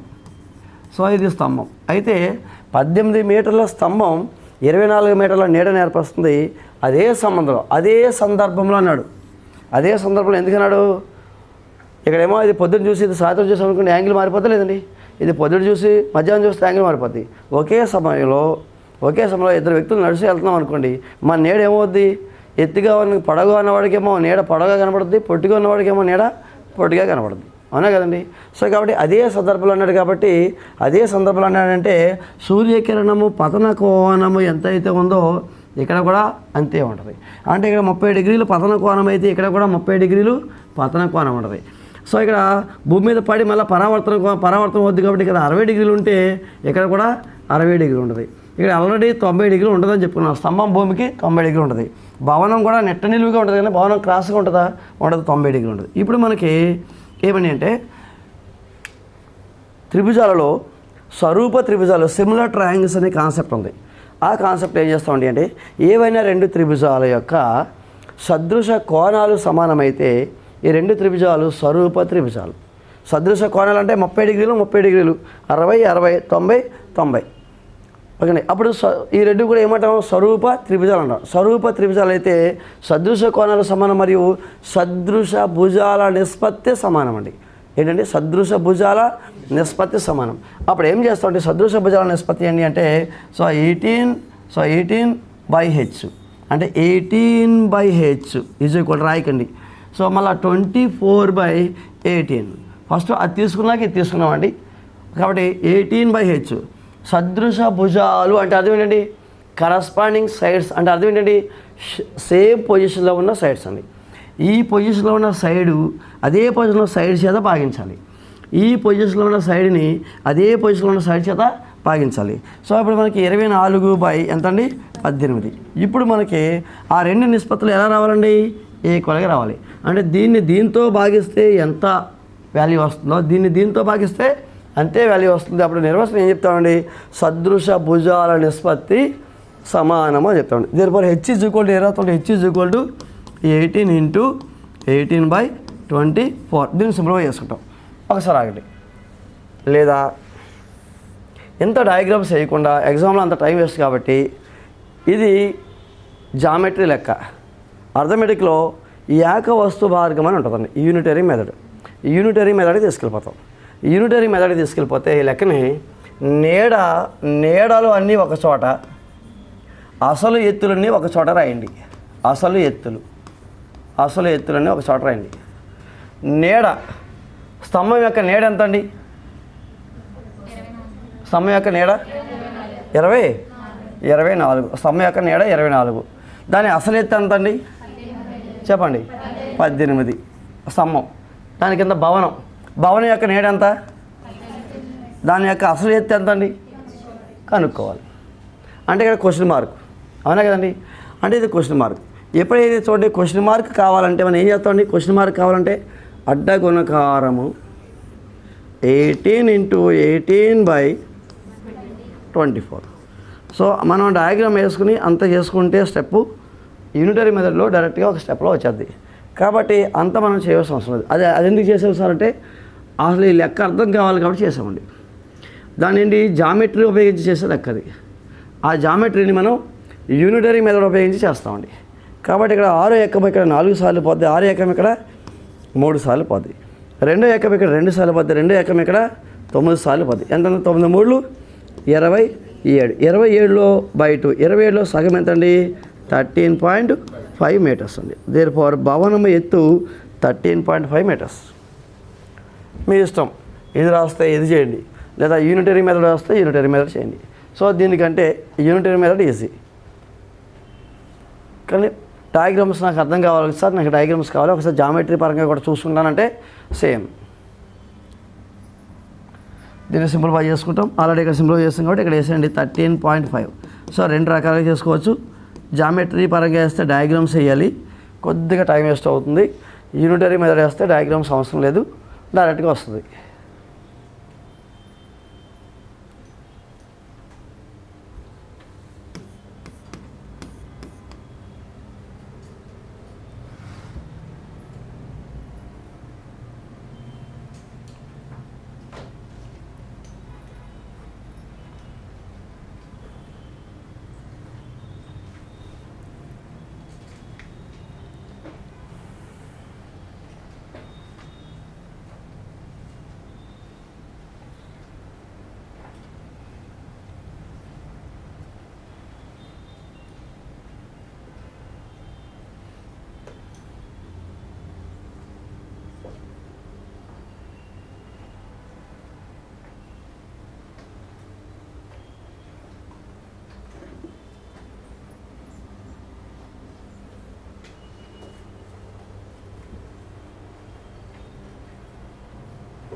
మరి దేవస్థ ఇక్కడ ఏం రాయాలి? ఎందుకు వేసామని తెలియాలంటే ఏం రాయాలండి?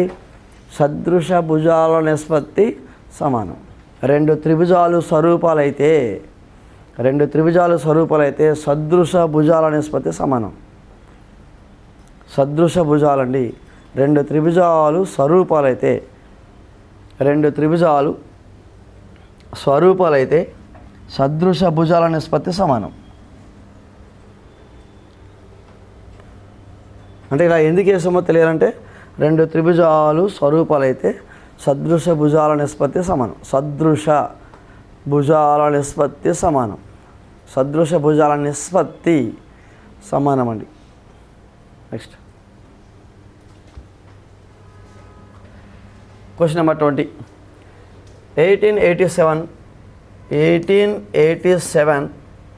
1897 మధ్య లీపు సంవత్సరాల సంఖ్య ఎంత? Leap years, number of leap years కావాలి. నెంబర్ ఆఫ్ లీప్ ఇయర్స్ 1887 మరియు 1897 మధ్య లీపు సంవత్సరాల సంఖ్య. లీపు సంవత్సరాలు అడిగాడు కదా అని చెప్పి క్యాలెండర్ అనే చాప్టర్ మనకు లేదు, కానీ సంఖ్యా వ్యవస్థలో 4 చేత బాధ్యనీయత సూత్రం అనే సంఖ్య దగ్గర లీపు సంవత్సరమా సాధారణ సంవత్సరం అనే కాన్సెప్ట్ ఉంది. కాబట్టి మనం లీపు సంవత్సరాన్ని ఐడెంటిఫై చేయడం వస్తే సరిపోద్ది మనకండి. ఆ చాప్టర్ మొత్తం చేయగలే, క్యాలెండర్ చేయగలే. క్యాలెండర్ చాప్టర్ మొత్తం చేయకండి. క్యాలెండర్ చాప్టర్ ఎవరు చేస్తారంటే ఎస్ఐ కానిస్టేబుల్ ప్రిపేర్ అయ్యే వాళ్ళు చేస్తారు. మన సిలబస్లో క్యాలెండర్ మొత్తం లేదు, ఒకే ఒక కాన్సెప్ట్ ఉంటుంది. ఏమని? లీప్ ఇయర్ని నాన్ లీప్ ఇయర్ని ఐడెంటిఫై చేయడం మాత్రం ఉంటుందండి, అంతే. కాబట్టి 1887. సో ఇప్పుడు leap year non leap year. Leap year identify ఎలా చేయాలి? 4 చేత భాగాహారం. 4 చేత భాగాహారం అంటే సో చివరి 2 అంకెలు 4 చేత భాగించబడాలి. 4 చేత భాగాహారం చేయాలంటే చివరి 2 అంకెలు 4 చేత భాగాహారం చేస్తే సరిపోద్ది. పోతుందా? పోదు. 1888 పోదు. 1889 పోదు. 1890 పోదండి, పోదు. 1891 పోదండి, పోదు. మరి ఏం పోతండి? 1892 పోద్ది. 2 4 8 ఎంతది? 80. ఓకేండి. 88 1887 88 89 90 91 92 88 అంటారా? ఓకే 88 4 శాతం కదండి. 87 88 కూడా పోద్ది. ఓకే అండి, 88 పోద్ది. మళ్ళీ ఏమవుతుందండి? 92 పోద్ది. సో ఇప్పుడు 88 పోయింది కాబట్టి 88 నుంచి ఒక మొదటి సంఖ్య పోతే మనం బాధ్యత సూత్రాలు ఏం చేస్తామండి? 1888 పోయింది అనుకోండి, మీకు ఒకటే దొరికింది అనుకోండి, అప్పుడు ఏం చేయాలి? దీనికి 4 యాడ్ చేసాను డైరెక్ట్గా. +4 యాడ్ చేసింది. ఎంతండి? 1892. మళ్ళీ +4 యాడ్ చేసేయండి. 1896 +4 యాడ్ చేయండి. 1896కి +4 యాడ్ చేస్తే 1900. ఒకసారి వెయిట్ చేయండి. నా తర్వాత 1904 తర్వాత అండి ఎంతవరకు అన్నాడు? 1897 వరకే ఇచ్చాడు. ఓకే, 97 వరకు ఇచ్చాడు కాబట్టి సో ఇక్కడ ఎంతవరకు ఆపేయండి. ఈ మనకు అవసరం లేదు కాబట్టి ఎంత అండి? 1 2 3. సో కాబట్టి 3. అది 87 వరకు అడిగాడు కాబట్టి 1900 వద్దు, 1904 వద్దు. మనకు 3 కావాలి కాబట్టి 88 92 96.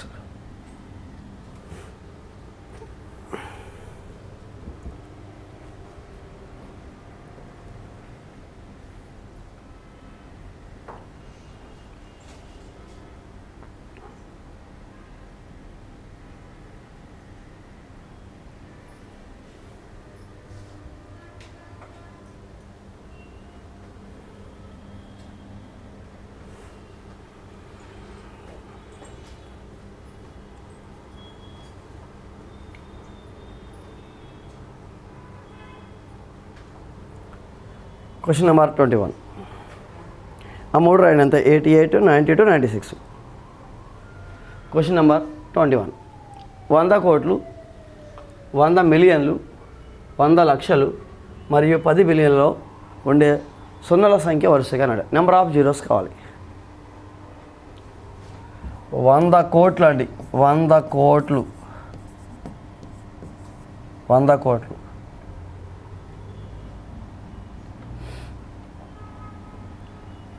100 కోట్లు, 100 మిలియన్లు, 100 లక్షలు, 10 బిలియన్లు.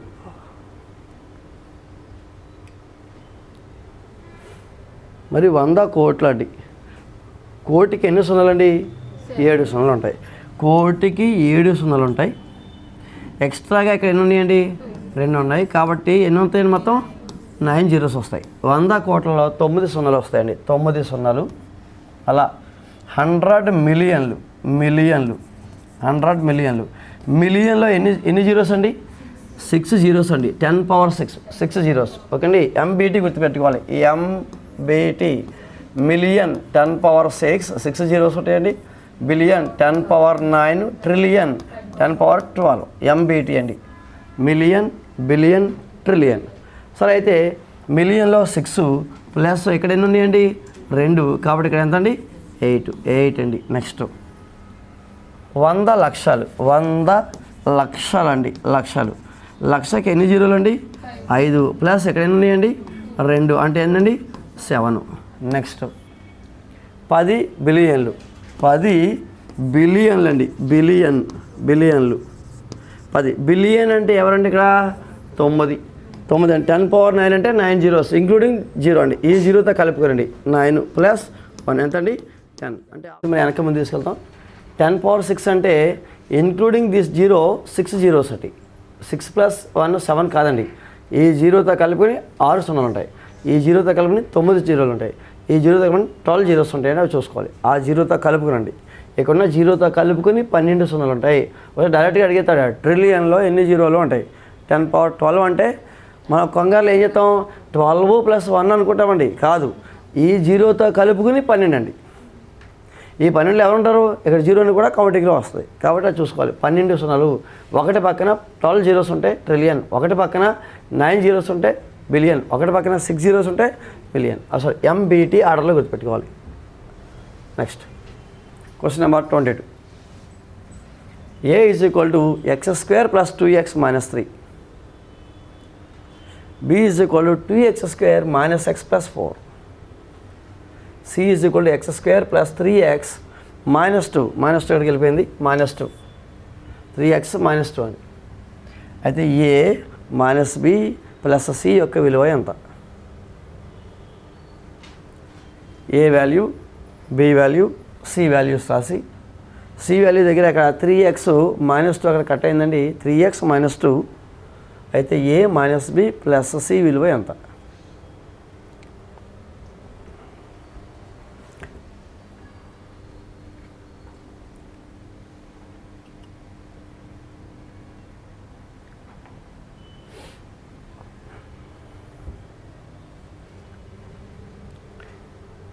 ఇక్కడ ఏం చేయాలంటే ముందుగా ఏ విలువ ఉన్నట్టుగా రాయండి. మనకేం కావాలి ఏ కావాలి కాబట్టి ఏ రాయండి. ఏ ఎంత అండి అంటే x² + 2x - 3 ఏ వాల్యూ రాసాం. తర్వాత ఎవరున్నారు చెప్పండి. ఏ తర్వాత -b ఉంది. -b ఉన్నప్పుడు ఏం రాస్తారని అంటే -b ఉన్నప్పుడు ఒక్కసారి ఇక్కడ జాగ్రత్త ఉండాలి. -b ఉంది. ఇక్కడ మనకు అడిచింది b, మనం ఇక్కడ రాత్నం -b అంటే ఏంటి ప్లస్ని మైనస్గా రాత్నం కాబట్టి ఎంటైర్ bని ప్లస్ ఉన్న చోడల్లా మైనస్ గాను మైనస్ ఉన్న చోడల్లా ప్లస్ గాను రాసి ఇక్కడ తీసుకురావాలి. అంటే +bని -bగా రాసాం కాబట్టి +2x²ని -2x² రాయాలి, -xని +xగా రాయాలి, +4ని -4గా రాయాలి. మళ్ళా +c సేమ్ ఉంది కాబట్టి cని యథావిధిగా రాసేయండి. C = x² + 3x - 2. సో ఆ మూడింటిని కలిపేయండి. కలిపేస్తే A - B + C = ఒక్కసారి ఈ మూడు చూడండి. x² మొత్తం చూడండి. x² మొత్తం చేసామనుకోండి ఇది 1x², ఇక్కడ 1x², ఇదేమో +1 +1 ఎంతండి +2, +2, -2 క్యాన్సిల్ అయిపోతాయి. కాబట్టి ఈ 3 క్యాన్సిల్ అయిపోయాయి. ఆ 3 క్యాన్సిల్ అయిపోతే సో ఇక్కడ ఎందుకని +1 +1x², +1x² +1x², +2x² -2x², 2 ప్లస్లో +1లో 2 కలిపితే 2 అవుతుంది, -2 ఉంది కాబట్టి 3 క్యాన్సిల్ అయిపోయి అక్కడ ఏమీ లేదు. ఇక్కడ మళ్ళీ +2, ఇక్కడ ఏముంటుంది +1 +3 ఎంత అవుతుందండి 6x మైనస్ మళ్ళా -3 -4 -7 -2 -9 దాని 6x - 9 ఆప్షన్ 3.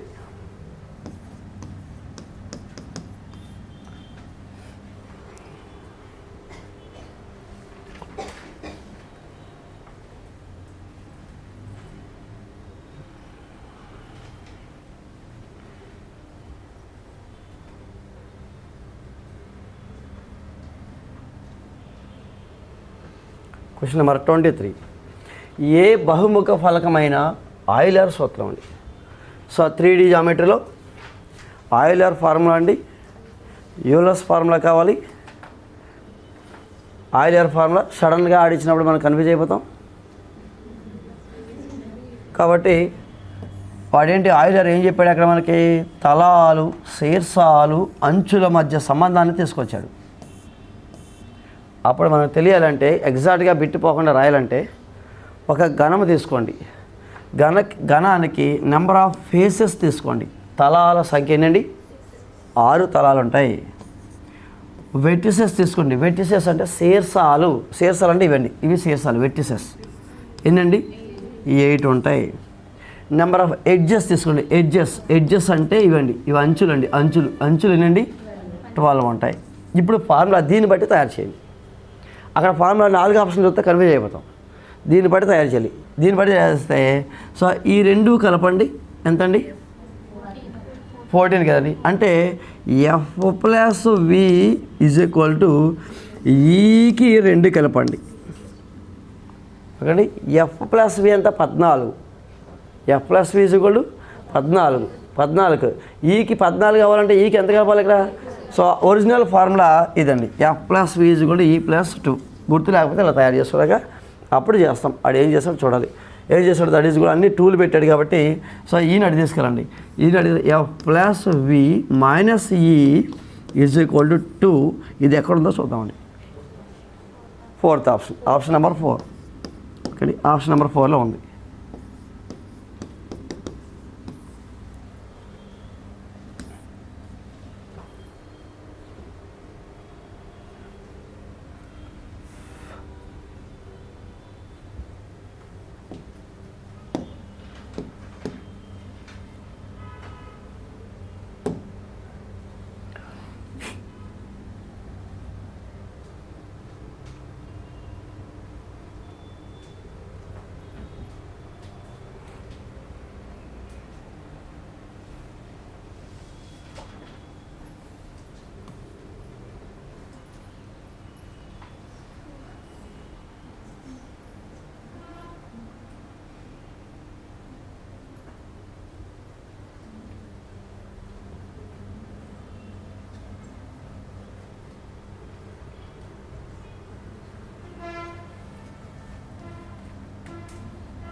ఈ సెషన్లో లాస్ట్ క్వశ్చన్, దత్త అంశము డేటా ఇచ్చాడు.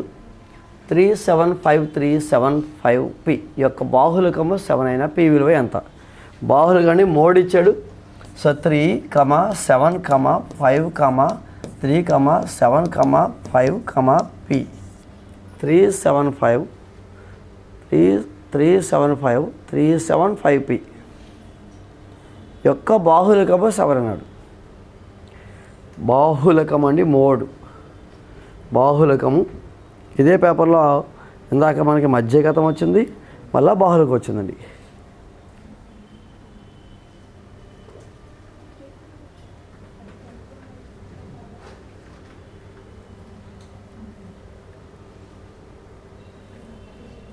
బాహుళకం అంటే ఏంటండి, ఎక్కువసార్లు రిపీట్ అయింది. సో ఇప్పుడు పీని పక్కన పెడితే 3 ఎన్నిసార్లు వచ్చిందండి, 7 ఎన్నిసార్లు వచ్చిందండి, 5 ఎన్నిసార్లు వచ్చిందండి, 3 2 సార్లు వచ్చింది, 5 2 సార్లు వచ్చింది, 7 2 సార్లు వచ్చింది. కానీ P విలువ తెలియదు. P ఎంత అయితే బాహుళకం 7 అవుద్ది. P ప్లేస్లో 7 పెట్టామనుకోండి, అప్పుడేమవుద్ది, 3 2 సార్లే, 5 2 సార్లే, 7 3 సార్లు అవుద్ది. 7 3 సార్లు అవుద్ది. అంటే 7 3 సార్లు వచ్చినప్పుడు అప్పుడు బాహుళకం ఎంత అవుతుందండి, బాహుళకము 7 అని వాడే ఇచ్చాడు. బాహుళకము 7 అవ్వాలంటే P కూడా ఎంత అవ్వాలండి, 7 అవ్వాలి. అప్పుడు 7 ఎక్కువ సార్లు పునరావృతమైనట్టు అవుతుంది. P ప్లేస్లో 7 పెట్టామనుకోండి, అప్పుడు బాహుళకము 7 అవుతుంది. P ప్లేస్లో 5 పెడితే బాహుళకము 5 రావాలి, అవునా కదండి. కాబట్టి P ప్లేస్లో 7 ఎందుకు పెట్టాలి, వాడిచ్చాడు. బాహుళకము 7 అన్నాడు అంటే ఎక్కువ సార్లు రిపీట్ అయింది 7. కాబట్టి ఎక్కువ సార్లు రిపీట్ చేయాలంటే 7 రిపీట్ చేయాలి. 2 సార్లే ఉంది కాబట్టి ఇంకోసారి పెట్టండి. 7 3 సార్లు అవుద్ది. 3 2 టైమ్సే, 5 2 టైమ్సే, కాబట్టి 7 3 టైమ్స్ వచ్చింది కాబట్టి బాహుళకము 7 అవుతుంది. కాబట్టి P ప్లేస్లో 7 పెట్టాలి. P = 7.